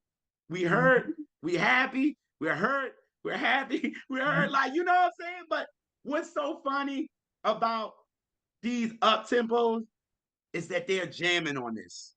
Oh yeah. They are jamming on this. You know what I'm saying? And what's his name? In the beginning, are those hand claps in the beginning? Was that like when it first comes in? Da, da, mm. Can't hear it right now. I still got you and I in my. I'm trying to hear it right Respect, now. respect. I bet you they are. I bet you they are. I feel like he did that all the time. Dun, dun, Now I want to dun, hear it. dun, dun, dun, dun. Yeah, that's claps. Okay. Yeah, it's claps. Yeah, that's I claps. love the way I love the way every single song, like the first 10 seconds of every song I love on this album. Yeah. Yeah. It's just Yeah. Yeah. And then just the drums, how the drums come in, and it's like yeah. we about to jam. You know what I Mhm. mean? And Mhm. according to David, he said that they were on tour with the Beatles. He was opening the Beatles while he was doing this album. Rolling I mean the Stones. Rolling Stones, not the Beatles. He was opening. He was the opening act for the Rolling Stones at this time. So they made sure that Stevie had a studio. So, Stevie would watch the Rolling Stones or whatever, and he Mhm. was inspired. So one morning he just goes in and was like, yo, I want to record this record. And they went in and recorded it, and it was like a run through. According to David, he said it was like a run through for them. And he went in, did it, bam. And they were just like, it was just like when Stevie is inspired, you let him. You know what I'm Mhm. saying? Like you get in the Mhm. studio with him and you be like, all right, we following you, Stevie. You know what I'm saying? And so, adding all that, it's just the creative mind that Stevie has. Mhm. It's just ridiculous. Cause how you start dun dun dun dun dun dun dun, like it then got the guitar going, and then boom, boom, boom, boom. And then come in. Yeah, like it's like who thinks like that? It's just somebody that's just a brilliant. That Stevie's just so brilliant. So And it's another And one he's doing that good. he's taking This is a good vocal oh, he performance. is. And that gritty voice again on That that baby, chorus, baby, baby, baby. Hmm. mm-hmm. you He takes got a song. another man. I'm sorry. It's a heartbreak song and it's a funk song at the same time. Yeah, It's that's what. giving Uh, it's giving very uh Melvin and the Blue Notes. I mean, he just be the saddest song ever. He just dancing and crying, Uh-huh. dancing yeah. Yeah, yeah, yeah. Yes. Yep. Yeah. to love Absolutely. my Which life. I think that's so smart to me, and that's how Yeah. I feel like you get over sadness for real. That's why I feel like if you need to get over some heartbreak and pain, listen. You can listen to a song like Tuesday Heartbreak, and the words is definitely sad, Mhm. but you can't help but Mhm. the groove. So you might be tearing, but you might be grooving at the same time so that it gets you out of it. You know what I mean? And maybe that's what Stevie wanted as well. You know what I'm saying? Mhm. Because he let the love songs, they were Mhm. so melancholy and they was just this. You know what I mean? And he's like, Mhm. I'm not gonna make the sad songs this way either. You know what I'm Mhm. saying? I can't have a full 5 songs you just sad and the music is so melancholy. You just like, oh. So Stevie like, no, we gonna party. You know what I'm saying? So yeah, That what he said on this album. right. On this album. What are you thinking about? Oh, of all his slow, sad, weak, Oh yeah, yeah, yeah. Like land all love agony. is fair and Yeah. or You all know, that, like men, all women, them. all that type shit. Yeah, Woo. yeah, Ah, yeah. Like Both the so all that. and so far both of the heartbreak songs are funk songs, right? Maybe your baby. yep, yep. That's a Yeah, song about your woman stepping out on you. yeah. Mm-hmm. And this song Tuesday Heartbreak, this is a funk tune. And Yep. both of them, and I like that. I like the fact that Stevie's a young guy whose heart is broken. He's got a little bit of that anger with it too, a Mhm. little bit of that like with it as well. It's not just sadness. It's these other layers to it. And I kind of like that he did that. I think it's a cool vibe. Yes, and shout out to Denise Williams and Shirley Yes. Brewer on them backgrounds for real, for real. Stevie, Mm-hmm. know he can get him some women singers for real. Jesus, right? Him and Luther, Yeah. they them the ones that can get them female singers to sing background with them, and they shining just as much as Stevie. Cause I hear Niecy, I hear her on this. You know what I'm saying? So I Mm-hmm. yeah, definitely have to shout them out for real, for real. But I like For what you sure. say too. I think you just gotta this joint you jam into it. But it's Yeah. such a heartbreak, and I think it was smart. I think that was so smart, Stevie. Thank you. Yeah, and it says something about just his whole mood at the time Mm-hmm. and where his mind was going musically, that even though there was this heartbreak going on, he was out there influenced by these sounds and making this music that had this real grit and soul to it. Red man, this that's why it was like Motown couldn't have been a part of this because they'd have messed this all up for real. Oh yeah. Yeah. They'd have messed this all up because they'd have been like, nah, that's just too much. They'd been like, what? What? Mhm. No, you need that grit. And like Elise said, this is 71, 72, Mhm. 72, 73. You got James, you got Sly, you got all these funk. And then these bands about to come in. You got Earth, Wind, and Fire in 73. You got all of these bands that's about to. Stevie, like, no, let me get my funk on too. Like, you know what I'm saying? Mhm. So, yeah, I love this joint too. Love it. I just love the sad songs. I'm sorry. I just love them because they hit the soul for me. So Sad songs are generally my favorite song. yeah, And I think that's the case with a lot of people. yeah, yeah. Yeah. Yeah, for sure. Yeah. Mhm. For sure. Oh, All right. got it And bad. Uh, that bass line, what? but you know what this song is saying? What? It's the equivalent of saying, well, I guess it's your loss. Mhm. Basically, You want to exclude me?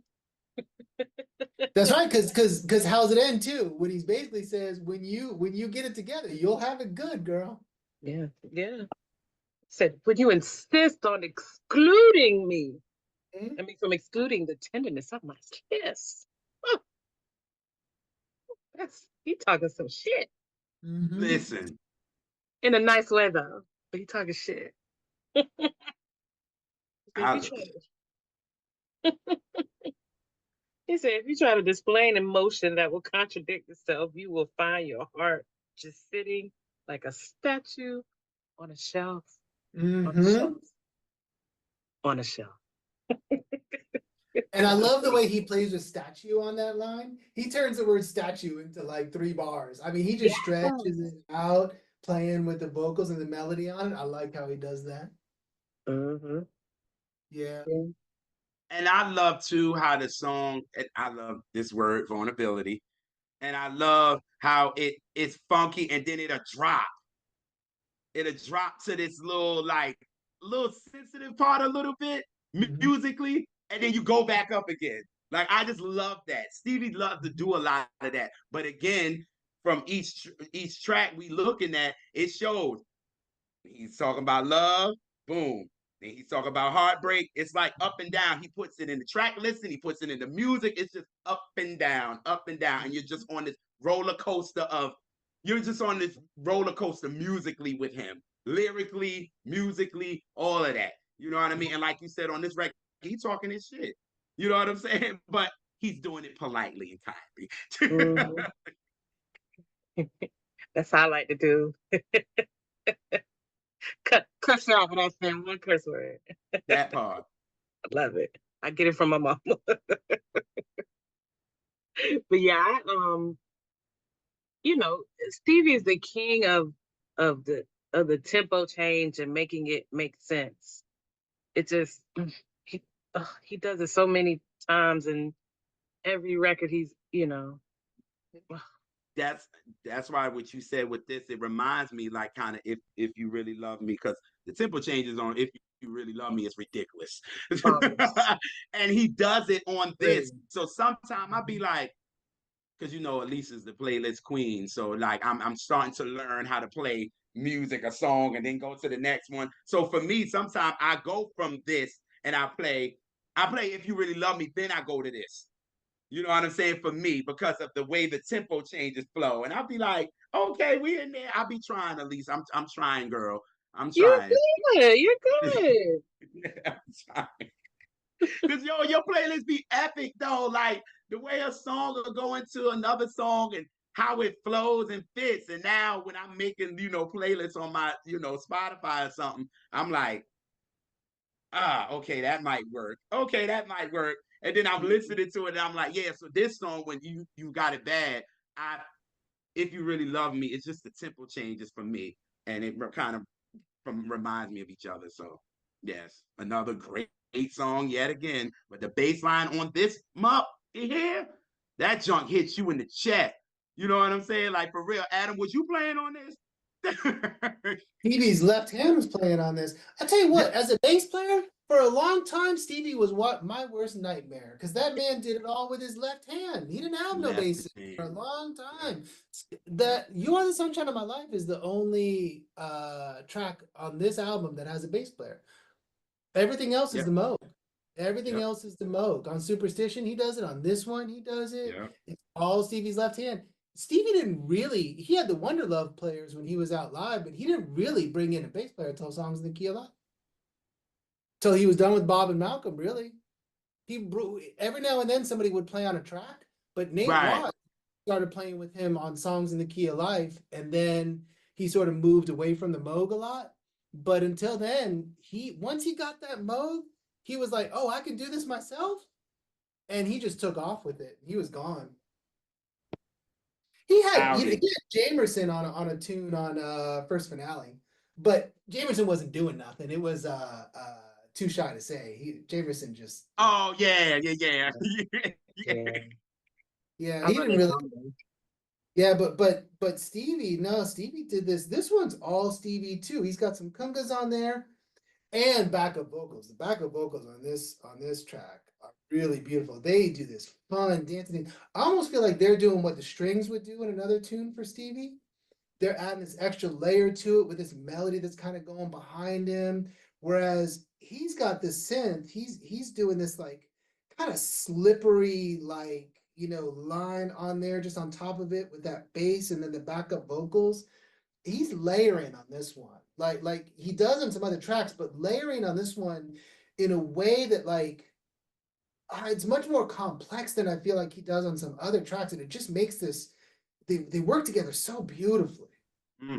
Like the way you got it that good, and it's under it. Then it's doing it again. Like he's stacked for this. You know what I'm saying? Like it was just Yeah, like it was just so like it just again it touches you somewhere because I'm background here. Like that's another focus that I'm paying attention to. And when I yeah, heard this, I'm like, oh my god, like and yeah. it's just And, so and Jim's kind of copying him, right? And Lonnie's doing like an octave above him and doing this yes. like almost like scat thing a couple of times. Hmm. And Hmm. it's really it's a unique sound on this album. He doesn't do it anywhere else that I can think of on this album.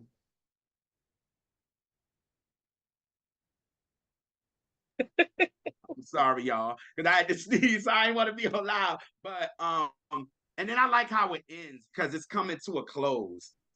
I like how it ends. It's like a okay, we know we're ending. You know what I mean? And Yeah. I just love Yeah. that because it's like the whole record. It's just that the background is really getting me, and I'm just like, you got it, bang, like I'm just this is me with it.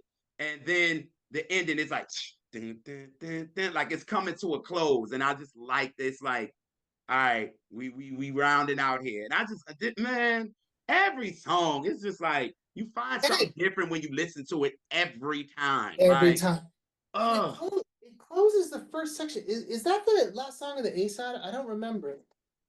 um, Um, Because it closes like almost like a section. It is. it It is okay. like because then Superstition comes in with the drum, right? And it's almost like this is the next side of this album. This is the next part of mhm, this album. yeah. Like that whole roller coaster that we just did through, like, oh, you're the sunshine, but you're stepping out on me, but you and I are gonna conquer the world, but no, Right. you've got to like that roller coaster that we're doing. It's like, okay, that was side A, and then like that ending you talk about, JR, like it just sort of it just closes, and then you're ready And to flip it. clearly you just realize it was the last song on side A. You know what And I'm saying? It's I like, think I think that's a Malcolm and Bob thing, because I don't think Stevie cared about all that. I think he was just out making I think he was just out making songs. Malcolm and Bob were the ones that were like, let's figure out how this all goes on an album together. But I like the way it ends like that. yeah, it's just with them two, it's just with them, it's just it's like once they got the ball rolling, and with Mm-hmm. this album, and once the ball got rolling, it was just magic, man. Like nothing could go wrong. You know what I'm saying? Like nothing at all. And you want that all the time. And I think when people try to get together to create that, and Yeah, sometimes it don't come off like that. But it yeah, was just like once Malcolm and Cecil and Stevie and Ray and all of them got together and it just yeah. jammed, man. And it just was like, oh my God, there's nothing. And then having the girls singing background for him, and it was just like, yo, what could go wrong? Like, you know what I'm saying? Like, what could really, really go wrong? Like, it's just and this song to me again, I just go back to the background vocals. I just love it, and it's just that They're touches so me. I love it.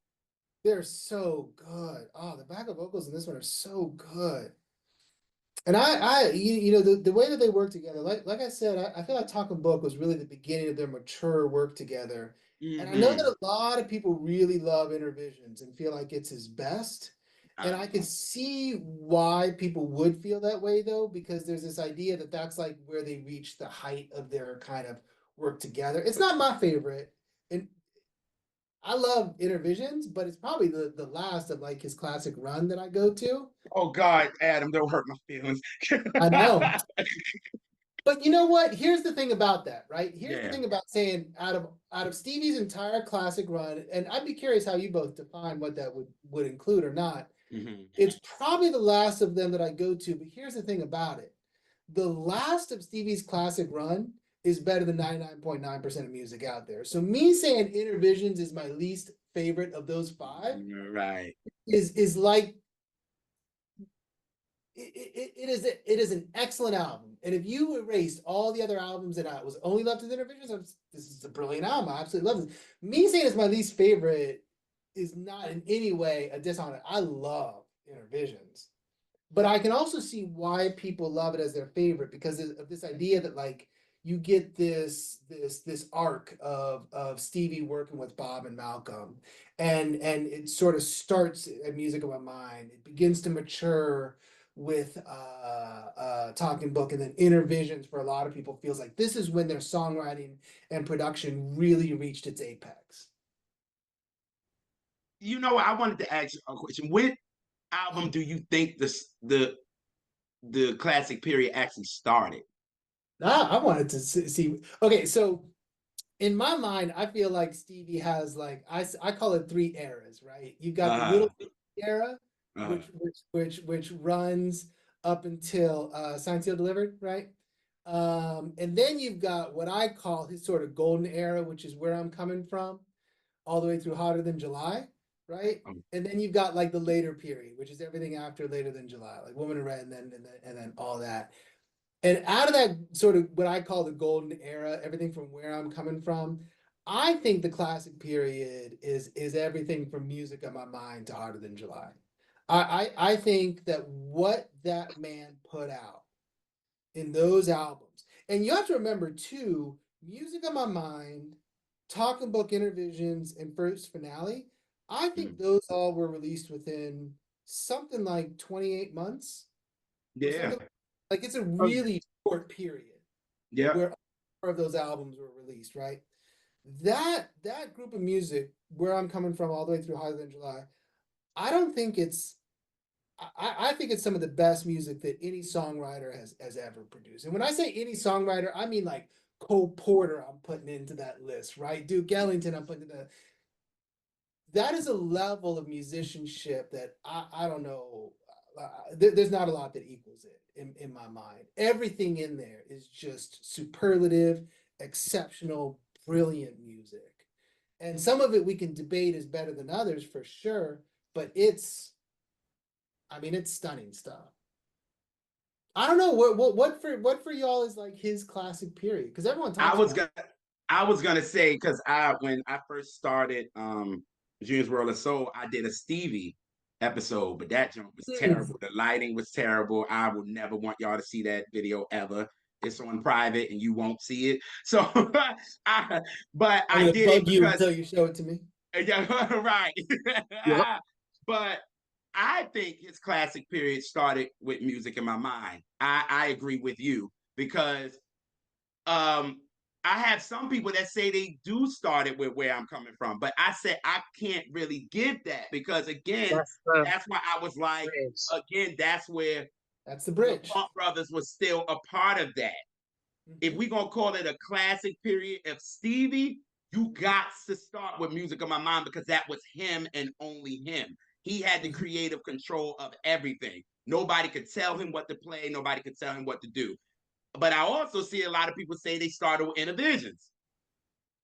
I mean, Talking Book. I'm sorry. Oh, okay. How the Yeah, heck did I go from I Talking get Book and that. we talking about it? God, Lord have mercy. Understand that. They started, some people started at Talking Book and then they I go get from there. But I'm Yeah, like, you can't miss Music on My Mind because if we didn't get that, we wouldn't have gotten Talking Book. Music that's on My right. Mind had to happen. So Stevie knew, okay, this is what I need to do to add on to this to get Talking Book. You know what I'm saying? Because if we wouldn't have been able to get, if we wouldn't have got it like a Superwoman and I think we wouldn't have been able to You Got It Bad Girl. Like we wouldn't have been able That's to right. get these type of songs if That's right. we didn't get Music on My Mind. So I always start his classic period from Music on My Mind to, Yes. I actually stop it at Songs in the Key of Life. That's what I Okay. started because Okay. I always feel like after that it's like it's a new era now. Like this is when Stevie, it's the 70s, he had it on lock. Now we in the 80s is a whole new thing. And then you had that Secret Life of Plants in there, which was the soundtrack, but still, it's still part of that. So I stopped it from Music in My Mind to Songs in the Key of Life. That's the class Well, period for me. let me ask you this: what do you do with Musicarium? Because there's 4 new tracks on that. It's not a whole album, but there's 4 new tracks on it, and some of them are really good. They are, but The I'm one real that iffy when it comes to greatest hits. I'm the, real iffy about it. Like I'm like, it's a good songs with what I made. which one? The song we get the most people in the world to. Uh Which one? Don't hate us, but Ribbon in the Sky? that's the one. Yeah, no, Ribbon in the Sky has the same problem that Superstition does. It's just overplayed. That ain't the why though. Oh, why? We just it's it's just not. That's one Stevie song. I'm like, I'm so glad Intro did it. I find it boring. Yeah. Right, right. Musicarium for me is worth it just for Do I Do. Now that's a banger there. That's a song. That Like, hello. Do I Do is one of Stevie's best. Like that is a and phenomenal song. it's a quintessential. Stevie up tempo. Like it's just Yes. it. Yes. Yeah, it's Yeah. oh no, that's an addition that I was here for 1000%. When I did my mini, it was between Darling Dear and Do I Do. Ah, Wow. It's such a That cool song. What Nate it Watts does is. on bass, and Stevie brings Dizzy in, which, and you will remember, I think, from Sadiq's The Way I See It, he has a callback when he brings Stevie in and says, I would like to introduce on my album. You better come Like on, Adam. Yes, with the way I see it. And you speaking of drawing it back, we talked about that album with Kamani. and Stevie raps. Yeah. We can talk about that too. Right. Stevie got a little busy, you know what I'm saying? Oh my God. Oh man. Like the brilliance of this man. You can see how we can go from that. You know what I'm saying? Like the brilliance of Stevie. You know what I'm saying? So it's just, Wait, God. Elise, what about you? What's the classic period for Classic you? period. Yes. Yeah. it starts at music in my mind. The same as JR. It stops at songs that kill life for me. Okay. So No Secret Life of Plants or Harder Than July. I no, I don't. And those are two things that I love, but it's Yeah. there. Like JR said, there's for one, it was a change in music. Period. You know, Yeah. Mhm. Yeah. and I feel like well, not Secret Life of Plants, but with Hot in July, it was starting to lean into the other stuff going on. Yeah. And that's not a bad thing. It just takes it out of that capsule for me. It wasn't a bad thing. I I love Hot in July. But and except for like one or two songs, but like no, I love that album. I think He put a country song on that album. Shit, if you want to keep it buck, this is like a Talking Book to me is a uh is has a lot of country vibe to me, like hell Okay. yeah. like a bluesy country with a Okay. splash of funk on it, like Yeah, or the other yeah. way around, Yeah.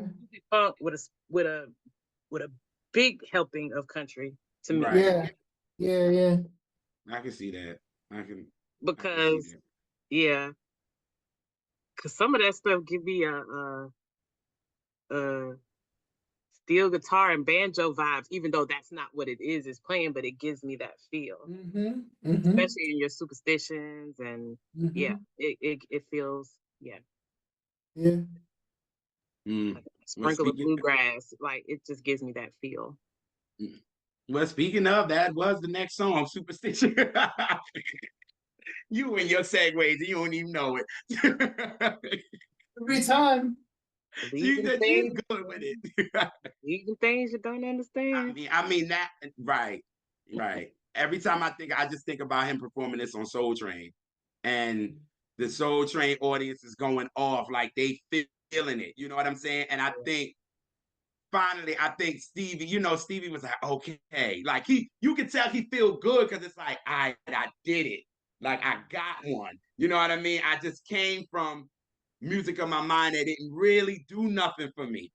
And now I got this and I got them in here rocking with me. You know what I'm saying? And the Soul Train dances is going off. You know They what I'm saying? are. So, yes. So I think, this, yeah. And that's why I'm like Elise saying, it's, I, I love the record because when I first heard it as a kid, I loved it. You know what I mean? It felt like it was all, you always heard it. It was always around because like everybody covered it, everybody did it. You know what I mean? Every time when he would go on Arsenio Hall, hell, him and Whitney sung it. You know what I'm saying? So it was like you heard it, but it was just like every time people do tributes, it's like superstition or higher grind, one or the other.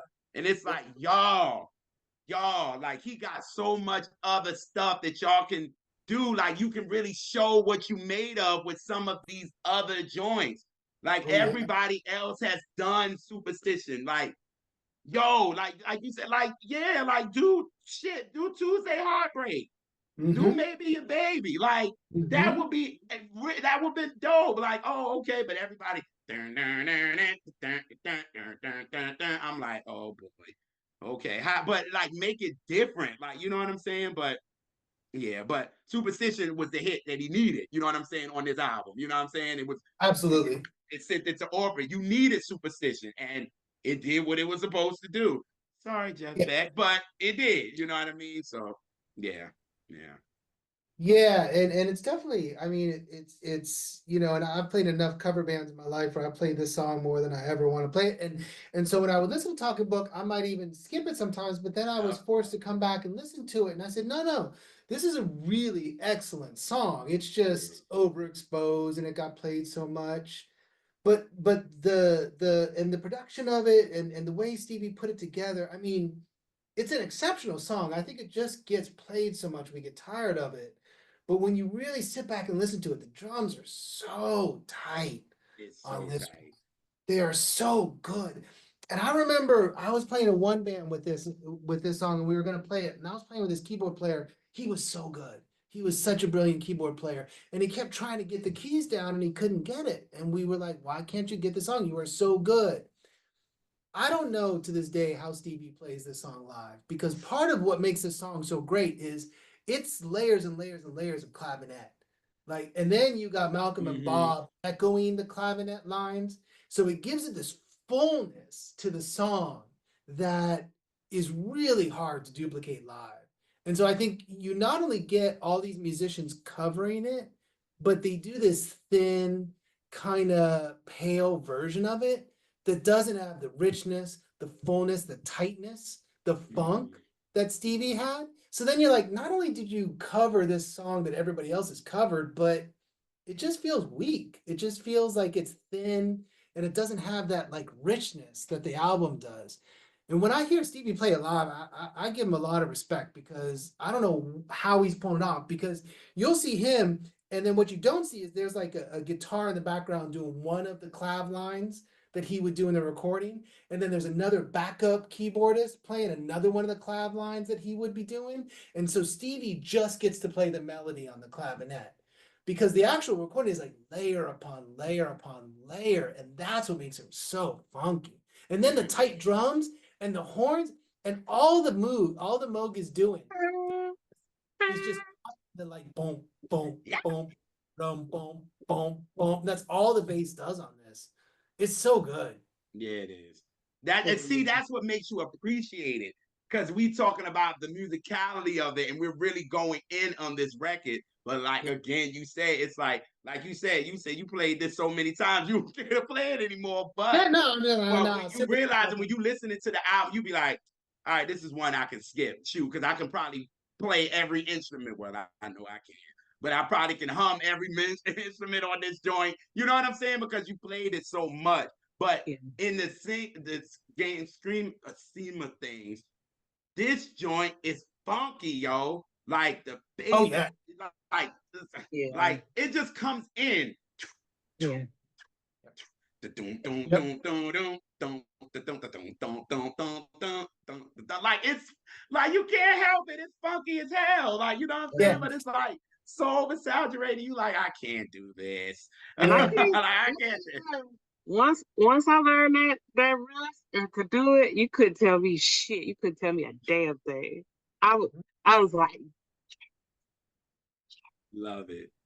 Love And it. it's Stevie at his best. There's this really cool spot right at the beginning, right when the clav comes in. I think it's like the third bar where the clav comes in, and it's in the recording. You can hear Stevie like instructing the horn players, and he goes, "Play soft, play soft." You can hear he's really underneath it. If you got to really listen to it, and I bet you on Spotify you won't be able to get it because they truncate their files. And you can hear Stevie, if you isolate the tracks, you can hear Stevie sing the horn line he wants the horn players to play. It's in there right Wow. at the beginning. I think it's like 15, 20 seconds in or something like that. But you get like, and I love little moments like that in songs where, it's not like nowadays, right? Where everyone's in their own booth cutting separately. Like people were together playing this. Stevie was playing this with other musicians, with the horn players right there, telling them what to do. I love that vibe to it. It gives it Wow. this. Now I'm gonna have to go listen to it and hear that because I've never heard that before. It, Never they heard they it. because that song is so full. Yeah. And you even think it's so weird to me how you get the horns playing this like counter melody to what Stevie's playing, because Stevie is layered and he's got like, and they put a slap echo onto his clavinet. So not only do you have like 3 tracks of clavinet, but they're echoed too. So it sounds like it's like 7 or 8. And it's so full. And then you've got the Moog doing its thing with Stevie as well. And then the horn players. And yet all of that, it's still so tight. Yeah. Yep. And the thing is, a lot of times when you have those big productions like that, it could get very muddy.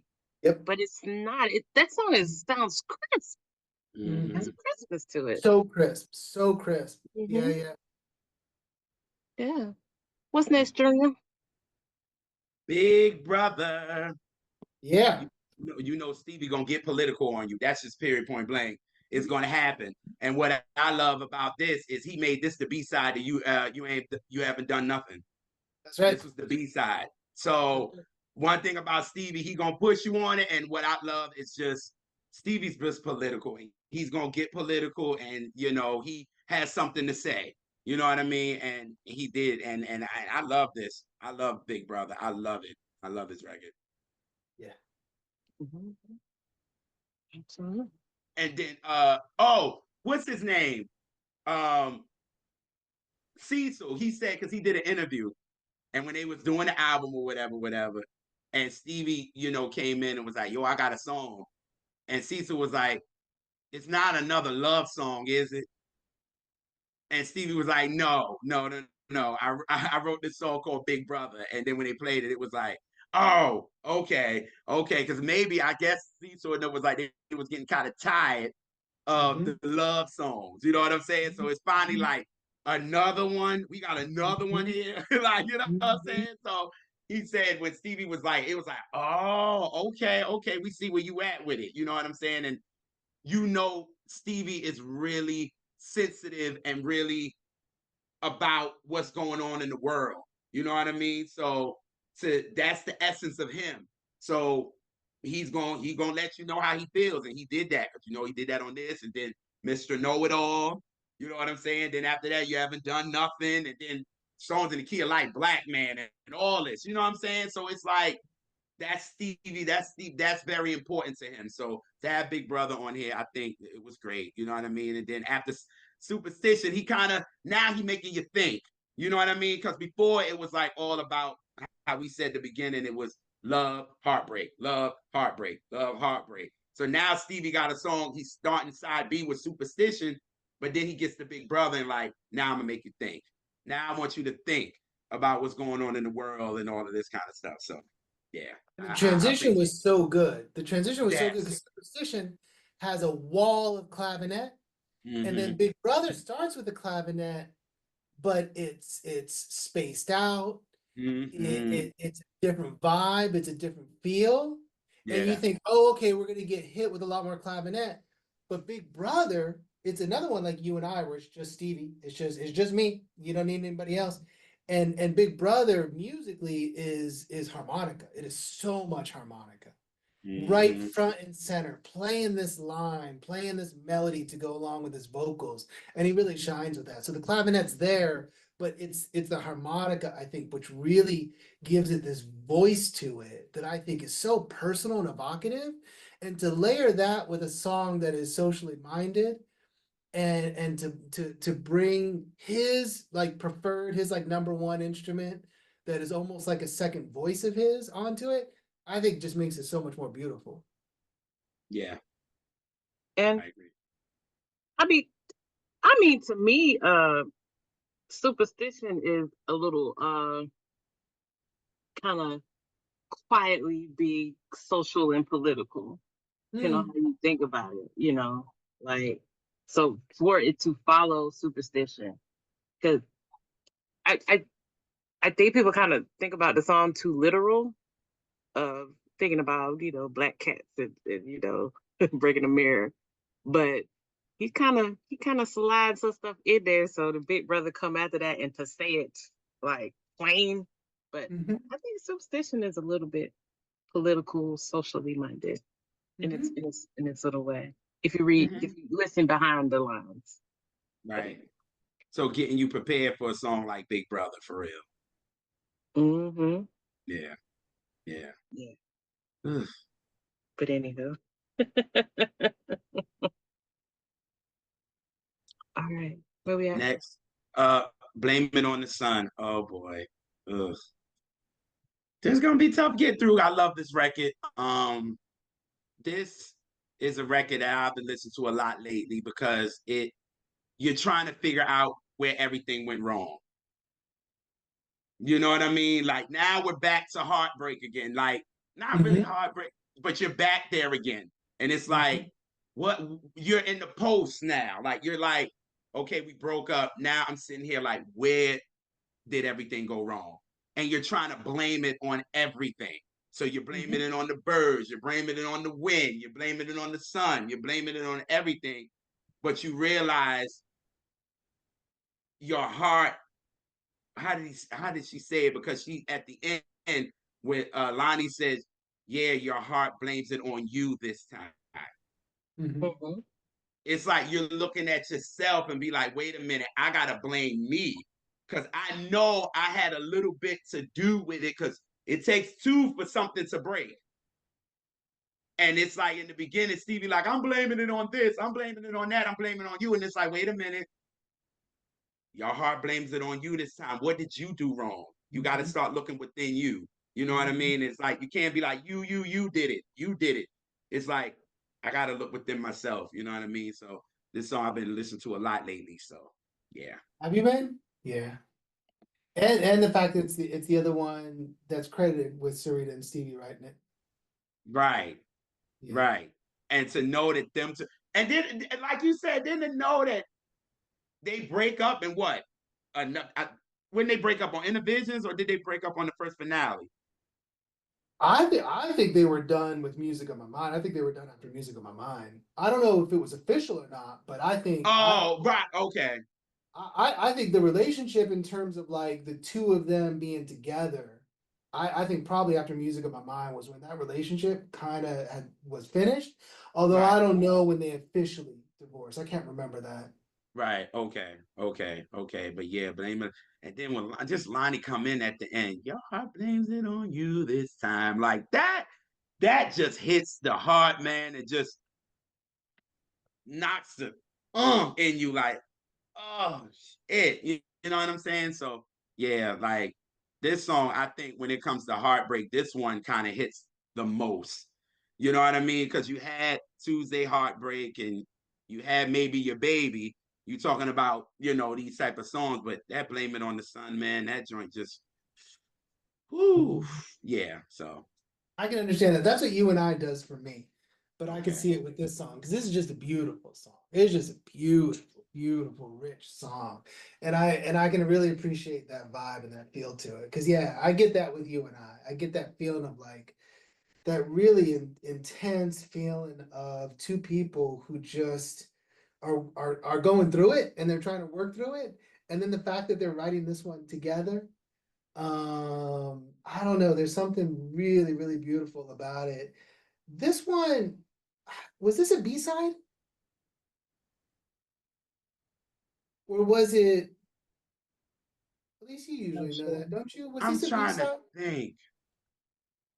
Or am I Ooh. thinking of You Got a Bad Girl? Because what was the B-side to Superstition? Uh I thought it was maybe your baby. I thought. No, I don't think they did Baby or Baby. They might have, No, but no.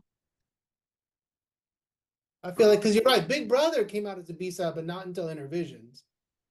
Right. And then I think they did Tuesday Heartbreak You know was what? Because Blame It on the Sun was the B side on Intervisions. It was on the B side of You Don't Have to Worry About a Thing. it was? Yes. Oh man, he did that twice with Intervisions. I didn't realize that. Yes. And because So he had, they brought out two different things for they brought out two uh of singles of You Don't Have to Worry About a Thing. Because you had a B side, one was Blame It on the Sun, but then you had another You Don't Have to Worry About a Thing, and the B side was All Love Is Fair. so he did that. That's interesting to do that to get a B-side from the previous album. Yeah. to Yep. do it twice. I understand Mhm. it with Big Brother because he wanted to do something thematic, but that's it. That's Right. interesting. Yep. So yes, I had to think about it for a second. Like, oh yeah. It was Yeah. Don't worry about a thing. And B side is blame it on the sun. yep. Okay, so Yeah. with Don't Worry About a Thing, that's an Mhm. interesting mix. That's an Because I interesting, know, because Yeah. you are the sunshine of my life. The B side was Tuesday Heartbreak. right? And then Superstition was You've Got a Bad Girl. Is it? It might have been. It might have been. It might have been. Leaf. I don't want to be wrong. It might have Stay in a second. been. Okay. All right. Okay, Because I don't, because it sound like yeah, but I'm not. I'm not sure. Uh, I think it was. I'm looking. Yep, it was. you got it bad. Yep, you You got got it it bad. bad, That was girl. the Yep, B side. Mm. yep. It was the B side. Yep, yep. say something before I forget because I keep looking every time I see you, at least I see the album cover in the background. We haven't talked about the Talking Book album cover yet, and Mm. the one thing about it that really strikes me, I think, is it's really the only time that we see Stevie without sunglasses on. Yep. And I mean, Intervisions, you kind of do, but it's a character, it's a drawing, right? It's not really Mm-hmm. him. Yeah. He's Yeah. not wearing Mm-hmm. sunglasses, but it's not really him. But this is a photograph of Stevie Wonder without sunglasses on. And I don't think, I mean, he's not looking up, he's not looking, he's looking down. Mm-hmm. I'm really struck by that. There's something about that that I think is so different and more personal than what he's done before. And I love that. Mm-hmm. Mm. Yeah. Well, Yeah. that's a great observation because I never thought Mm-hmm. about it like that. I'm telling you, Adam is going in. I'm telling you. That's what I mean. Yeah. I love it. Oh, there was one. Did you just pull one up? What is But that that's from? insert of the gatefold of the Secret Life of Plants. Okay, okay. That's been You never see it. that's You had better never. days. Yeah. Child, these ain't showpieces. I play these things. That's right. That's what they're for, right? Uh-huh. Uh-huh. But yeah, Mm, on that one. But yeah. I can't think of another instance, honestly. Yeah. But I never thought about it until you said Yeah, it. it's such a different thing. Like he's always on his album covers in some form, one way Mhm. or another. Yeah. Or at least during that run he was. Mhm. Yeah. Yeah. All right. So we looking for another pure love. Mm-hmm. Do it, Jeff. Do it, Jeff. Yes. I love it. I And love did it. it, he did. Hello. I love it. This joint now I'm thinking about it. Now I'm thinking about it. Now you got me thinking. I think they were going through the divorce while this album was getting done. Okay. Cause she also co-wrote this with Yeah. Stevie, didn't she? Yeah. She's credited with it. Yeah. Yeah, so I think they were going through the divorce at the time. So a lot of their life was going into this stuff. She doesn't get a writing credit on the album. At Oh, least she don't. like the liner notes she doesn't, but I had it in my head that she did co-write it. I think, yeah, okay. Okay. I thought she did too. I thought she did too. Okay. I thought she did, but she doesn't have a credit on the album. Okay. Okay. Okay. But she like, I'm gonna get my credit somewhere. So she darn sure got it on Blame It on the Sun. But I mean, one way or the another, it's a Sarita song, like in the sense that it's about her. And Oh, that for sure. For yeah, sure. yeah, yeah. For sure. For sure. Lord Stevie. That's all I'm saying. Like this guy, just his brilliance on this. It's like you're speechless on songs like this. You know what I'm saying? Like it's just like he just and what did he play all the instruments on his own on this one too? Well, If besides I'm not guitar, yeah, yeah. And there were two okay. guitars. There were two guitars. There Yep. was Jeff Beck and what's his name? Buzz Fighton. But yeah, he played. They got him on Rhodes, Moog, and drums. Right. I was about to say I know he played the drums on this. I didn't know if he played the bass on this. I was I think he's I the only drummer on this album. that's it. Yeah, That's I'm pretty it. sure he's the Okay. only drummer on this album. Okay. Okay. Yeah, All right. All right. Great song as usual. Stevie don't have no bad songs on this record, so it's you ain't really hear a me. great song. Right. You It's ain't hear me very go. Nah. well. You are the You ain't sunshine. hear at least go. It's very deep into the album, you know. Yeah. But it's such a it's a really nice song. It's a really beautiful song. Mhm. Um, and yeah, like for him, like go ahead, Jeff. Like I love I love that kind of stuff when musicians are talking to one another. I love it Uh, too. I just there's something about that gives it such a cool feel to it. But it's again, and it's such a different direction with Jeff Beck, right? You had Ray Parker playing guitar on Maybe Your Baby, doing a whole different thing. And then you come in with Looking for Another Pure Love, and then Jeff Beck just does something totally different. Yep. I'm Yep. looking at the song. Stevie don't even have a writing credit. It's just Sarita on the album. It said Really?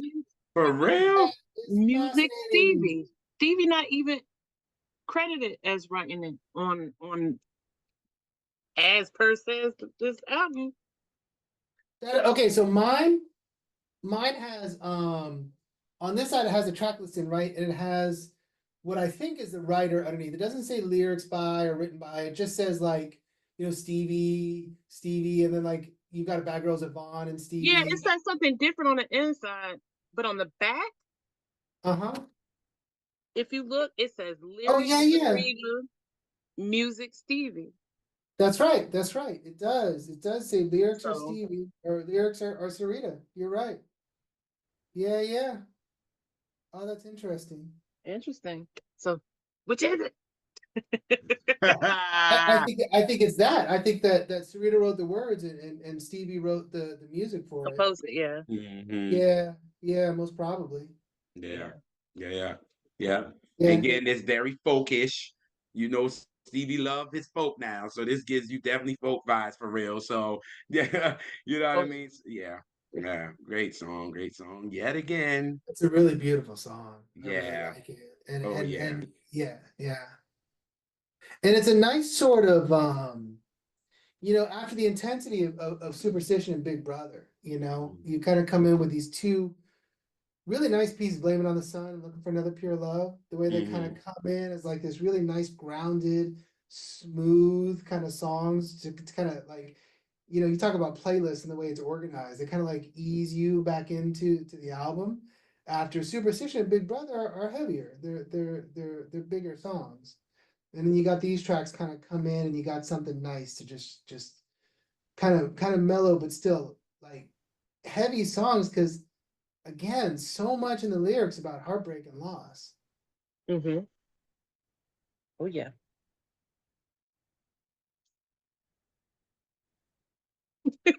It's okay. At least, You know, because at least though, like what I'm going through right now. So a lot of these songs is kind of hitting home for real. So it's like, Okay, uh, but okay, I'm go ahead. glad We because we we're got we talking. got no, no, no. Yeah, we're talking it out. So it's like it's great. You know what I mean? That's why it's like y'all know I'm normally not speechless. So me like just like I agree. I was like, I agree. I agree. You know what I mean? Like I agree. So yeah, so this is yeah. This song again is very folk to me. And that's why I knew again when he started working with Minnie. It made sense. You know what I'm saying? She needed stuff like this. You know what I'm saying? He was the one that was able to do it. You know what Mhm. I'm saying? And Stevie just knew. He just knew what to give what. And like shoot, in the '70s, he gave "It's a Shame" to the Spinners. Like, you know what I mean? Like he just was that good and knew who to give what to and all that. And you listen to his album, you like, oh, as soon as he got with Minnie, oh, it makes sense. Listen to the songs on Talking Book. they will fit her. You know what I'm saying? Yeah, looking That, for that's a pair that's of. something about his style. And during that classic run, you saw it. It was almost like a formula, but it never felt that way because he was so good with it. Like Right. you would have some sort of a pop song or two that was on there. You would have a song that sounded like it was really heavily jazz influenced. You'd have this really R&B Yes. soul kind of gospel song. You would have a funk tune on there. You'd have a Latin kind of a feel to a Yes, song you did. on there as well, you know? Don't you worry about a thing, another star, all these different like Bird of Beauty, all these different songs that had like these different sort of feels, and he could mix them. You know, it wasn't like it was Stevie Wonder presents Latin songs, you know, and it was just a bunch of Right. Right, right. Right. the album was like, I got this, I got that, I got this, I got that, and they worked together and they worked together Yeah. really well. His musical vocabulary was so rich. Yep. Agreed. Yeah, Agreed. Mhm. yeah. Yeah, so he could spread out and he could do an album with Sarita, but he could also do one with Minnie. And he Yep. could also throw some songs to the Spinners and to Rufus because he had that kind of vocabulary. That's right. Come on, tell me something. You telling me something good. Come on, Adam. I know that's right. Oh God. Oh man. Okay, so we had the last song. I believe when I fall in love, it will be Will be forever. forever. Uh, Glow. Lord, but he starts off the song with shattered dreams, worthless years. Mm-hmm. Here I am encased inside a hollow shell. Mm-hmm. Ooh, Mm-hmm. that alone, Yeah. just you feel like Yeah. everything shattered and everything you went for was worthless. It was your time was wasted. You know what I Wasted. mean? And that line right there, it just I have chills because it's like, yo, it was like the dreams you had, now they're all shattered. You know what I mean? Gone. You know what I mean? And it's just like, and then worthless years. Like you put so much time into something Yeah. and it was a waste. I Yeah. wasted my time. Like it's just like, And ugh, it's like, yes, you could find another love, but you ain't ever gonna get your time back. Yeah. Yeah. right, You can right. find happiness and all that stuff sounds good, and you should hear those affirmations, but it's like, but it don't give me that time back. Our lives are finite, you know, so it's just like, ooh, Mm-hmm. man. And the way he delivers it vocally too. That first line, the way he delivers the vocals on it are just so powerful. It's the lines, but it's also his vocal performance of it. Right, right. Mm-hmm. But with really kind of haunting music behind it. That's what's so beautiful It's about, I believe, when I fall in love again, that the music that begins that song, it really does feel like haunting. It has such a powerful sort of resonance to it. And when it gets paired with his vocal performance, like Stevie gets talked about a lot as a songwriter, but as a vocalist, he is so good. Mm-hmm. And and oh, it's so about powerful. that, because people be I be hearing people say some wild shit about Stevie and his vocals, and I would need y'all to stop it because I don't know what songs y'all are listening to, but it's apparently not the ones I listen to that come out your mouth and they be trying to like shade on his vocals and stuff like that. It ain't Maybe worth it. that's why they ain't listening to these songs on these albums because Stevie's singing. So I don't know what y'all are hearing. Yeah, no, Like neither we do said, I. the most Sesame Street record, "You Are the Sunshine of My Life." He's Yeah, singing down on it. So yeah, what are y'all not hearing? Like I be hearing that too. I be like, people be kind of I giving see it. Stevie a little much fever for his vocals, and I'm like, y'all tripping. Y'all are really tripping. So y'all need to just stop for real. Yeah, but Because he, I do he see it, and I hear it like in real life, not just the internet. Because sometimes, you know, stuff just really do exist on the internet. You talk to regular people, they're like, "What are you talking about?" Like, yeah, right, right. I had to, and I had to gather. I'm like, well, tell me which songs that sound bad. sound Right? crazy. Right? As soon as they can't answer some basic questions about one of the biggest artists of our generation, of our generation, it, I don't really care what else you have to say because you just don't know. Right. Anybody who criticizes Stevie Wonder's vocals, like I'm not sure I can have a conversation with you.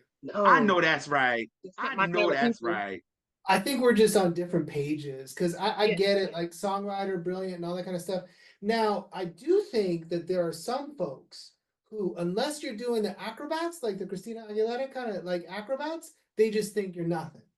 And I got no time for that.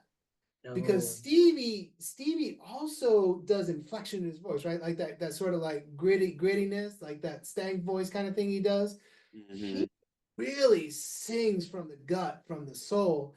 Yeah. And on top of all that, he is perfectly in tune and pitch all the time, way before auto tune and all that. He's singing along with complex harmonies. He's got brilliant sustain. His range is magnificent. He doesn't do all the acrobatics that we expect from like a Celine Dion or something like that. But if that's all you're impressed by, cool, go listen to that. But anybody who says Stevie can't sing, I just we're living on different planets.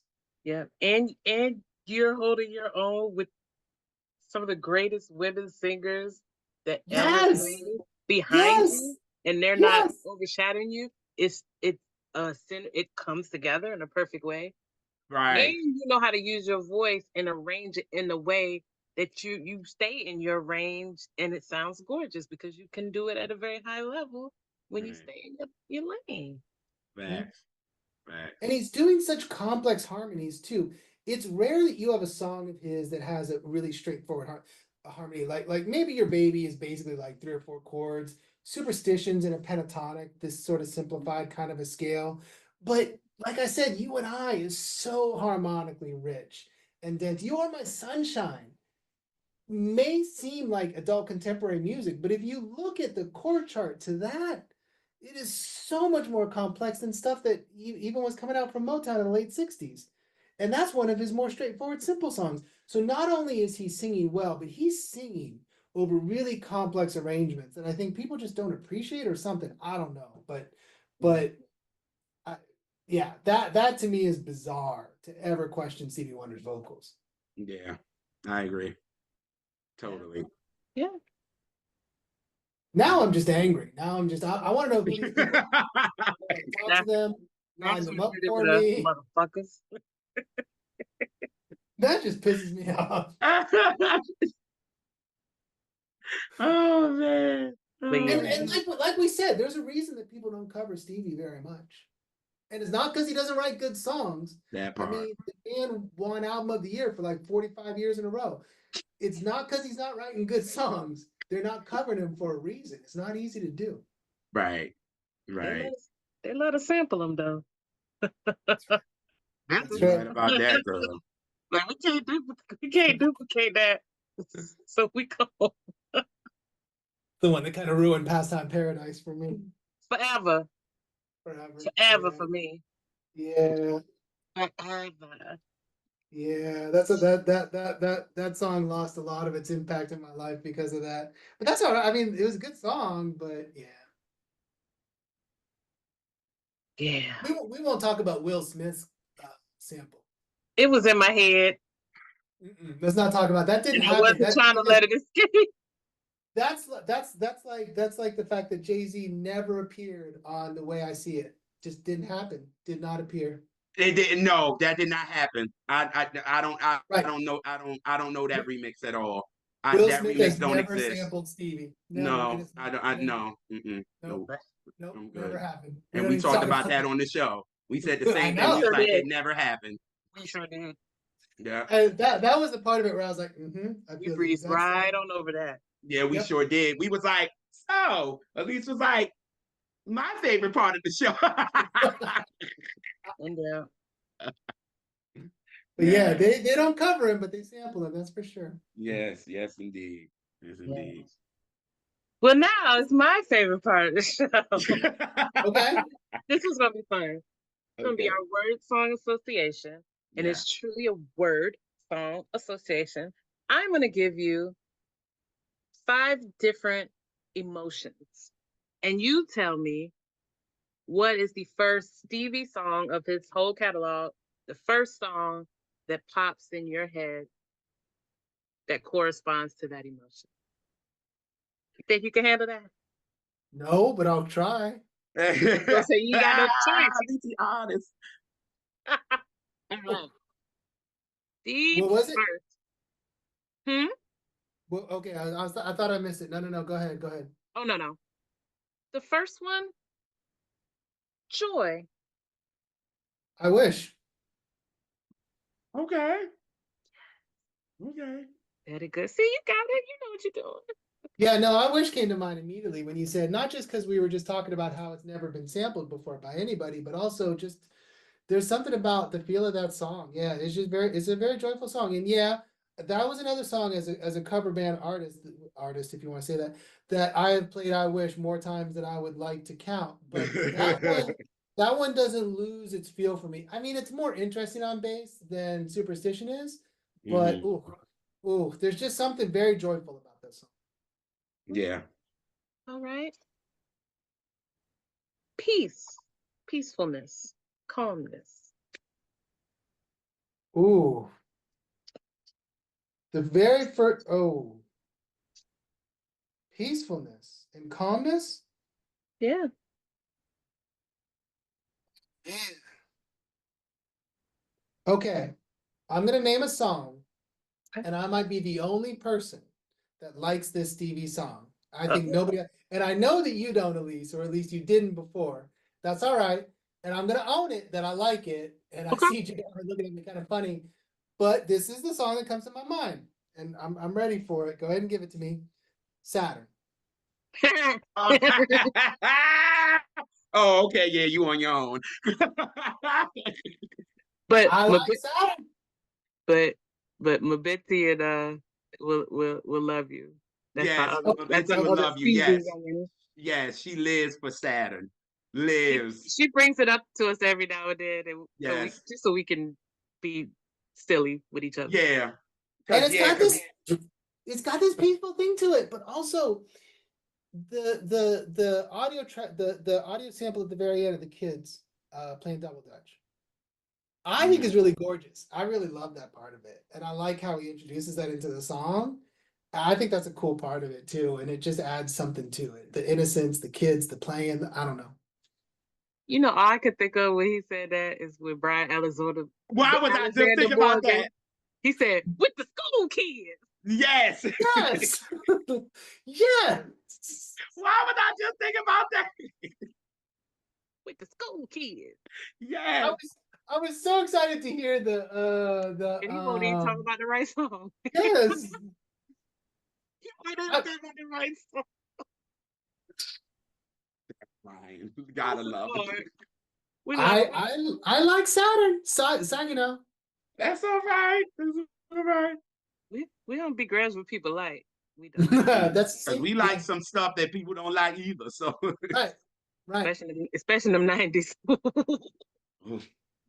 Okay. We like some bad songs. But you know what?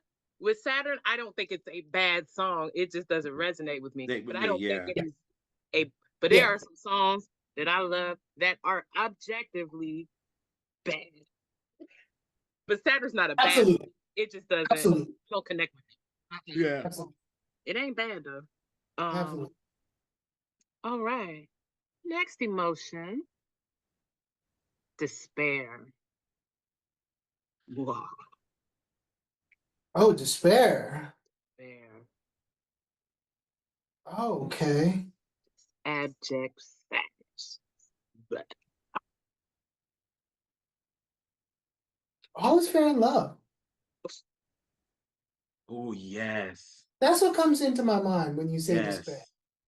And it's lyrically, yes, but the way he sings that, like, I feel like that's the kind of vocal performance where it was like it just leaves you depleted, you know, it just leaves you wiped. You leave it all out there for that record. Right. And that has that kind of despair feel to it to me. Like he really delivered vocally on that one. He really brought forward a song That's a goosebump song. It is. I Every agree. every Mm, time. Every time. yeah. Yeah, I was going to, okay, I'll come back to that thought in a second. Because the next one, anger.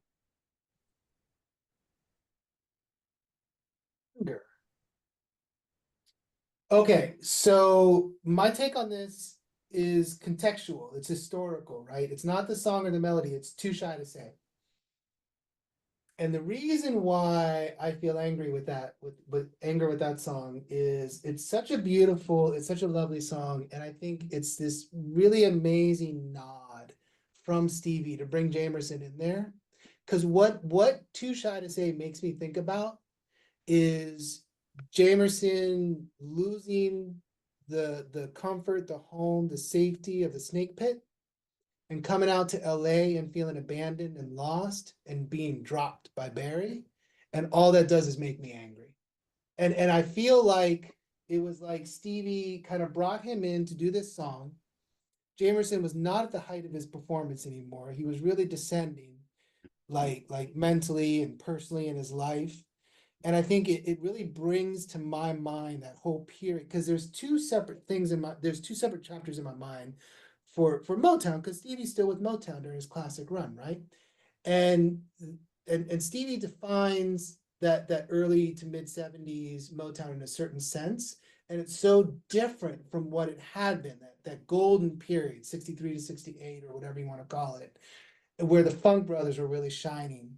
And then all of them just get dropped.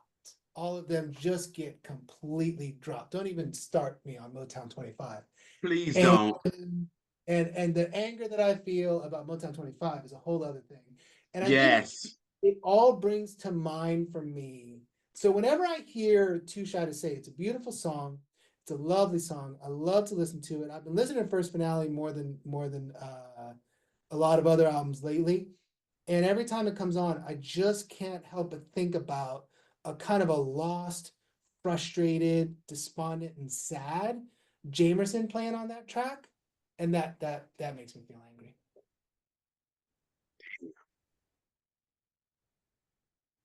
So we're gonna my my anger and despair, what I would pick is for the emotion of angry despair is Rocket Love all day for me.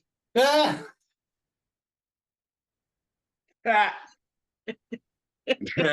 Yeah, but that's why I said I hold it because it's a kind of Okay, yeah, because a they were combo of together. both. Yeah, yeah, Um, yeah, yeah. all right, we're gonna end it on a sweet note. The last one, romantic. So happy love. Happy. Okay, so I'm gonna take it more to happy love than romantic love. Okay. So I'll share this really quickly. Um, my favorite Stevie song is As. It's my absolute favorite Stevie song. And I had this thing, my son, he's older now. I still do it with him. He's older now, but what I used to do with my son when he was really little is I would tuck him into bed at night. And as I was leaving, right, I would say, I'll be loving you always to him as I left to tuck him in at night, right? And I tuck him in, he'd go to bed. He was, I did that since he was born. Well, he hits like 5 or 6 and he hears me playing that song all the time because I play songs in the key of life 3 or 4 times every hour. And he would hear As and he'd be like, that's what you say, Dad? And I said, that's where I get it from. And then as he got older, we did this little routine where I kept saying it as I was leaving his room. I'd tuck him in, I'd say, I'll be loving you always. And then he would say something like, till dolphins fly and parrots swim, or something like that, right? He didn't get it just right, but he would try and cop a line. Oh, And then I would say to him, always. And then he would be like, till 8 and 8 is 24, or something like that. And I'd say, always. And every now Oh, and then, just to be silly, like, and he'd be giggling the whole time, right? And every now and then I'd cut him off and I'd go, did you know you're loved by somebody? Like really loud and emphatic. And he would laugh and laugh and laugh. And then I'd tuck him into bed and I'd go, so as for me, I know it's kind of a romantic love song, but for me, that song is about me and my boy. That song is about me and my son. And if I leave this planet and my son remembers anything about me, it's going to be Stevie Wonder. It's going to be As. It's gonna be me playing songs in the key of life and all of these different albums. And to this day, he's 12 years old now. Every time I leave his room at the end of the night, I say, I'll be loving you always. And he just, you know, he'll make a little squeal or something like that every now and then. He goes to bed. But Oh, I that love is that. my song. That's my song. Oh, yes, like that was There'll that, never be a yes, song like that. That song to me That just is made me so happy. yes. it's about an eternal love. It's about a love that nothing will ever tear it apart. And that's my love for my boy. Like you and I says it, right? Romantic love can end. That's okay. It can. Can't Romantic love can end. It can. It doesn't always be forever. You and I is a beautiful song for that. Kind of appropriate at weddings, but I understand why people wouldn't play it. Right. As for me, that's a different vibe. That's like saying, no, there's nothing that's going to change that. And for me, that's parental love. That's just awesome. It's awesome. what a perfect when you say that's Stevie to the song. What a perfect little Yes, like Yeah. that just made my whole day. whole day, girl. Whole day. Whole Yeah. day. Seriously. Oh, thank you for Yes. Yeah. sharing that. Oh my Yeah, god. thank you Yeah. for Yeah. sharing that, Adam. Like, well, be prepared, Adam. You know that's gonna be a clip, so be ready. Ah! My son's he's at that age though where he's gonna be pissed about that. He's gonna be embarrassed. Oh Dad, no! you did not share that. And I'll be like, yes, I did. And I'm gonna make Oh, everybody I know watch it too. no! How about Oh, that? Yeah. Yes. Yeah. Well, we thank you, Adam, for hanging out with us again. But before we let you go, if you want people to find you, where can they find you, or anything else you would like? The floor is yours. Anything else you would like to? I would like to say that I really love what you both are doing, that you're keeping alive a kind of music that has really deep and important meaning to me and countless numbers of other people, as is evident by how it's sampled today. Like this is amazing, beautiful music, and what the two of you are doing is absolutely beautiful, and I love it. And I love listening to you guys talk about all the different albums, all the different tracks you are. So no, this is my gratitude goes to you both for having me here to talk about these songs with you. I love it. This is really keep doing what you're doing. Thank you. Yeah. Yes. So go ahead and get your next album ready to right. I was just about to say, Adam, get boom. your next album ready. Yep. Right. Yeah. Yep. Right. Yes. Yes, you truly This are. was big. Talk about Talking Book to me is such an important sacred album. I was like, man, that's heavy. That's oof. Right. Right. Yes. But yeah, we thank all our viewers for hanging out with us, for, you know, with my little big brother, me and my little big brother. He is, my nickname is Sunshine, but he's the sunshine of my life. Oh, thank you. I Thank mean you. that.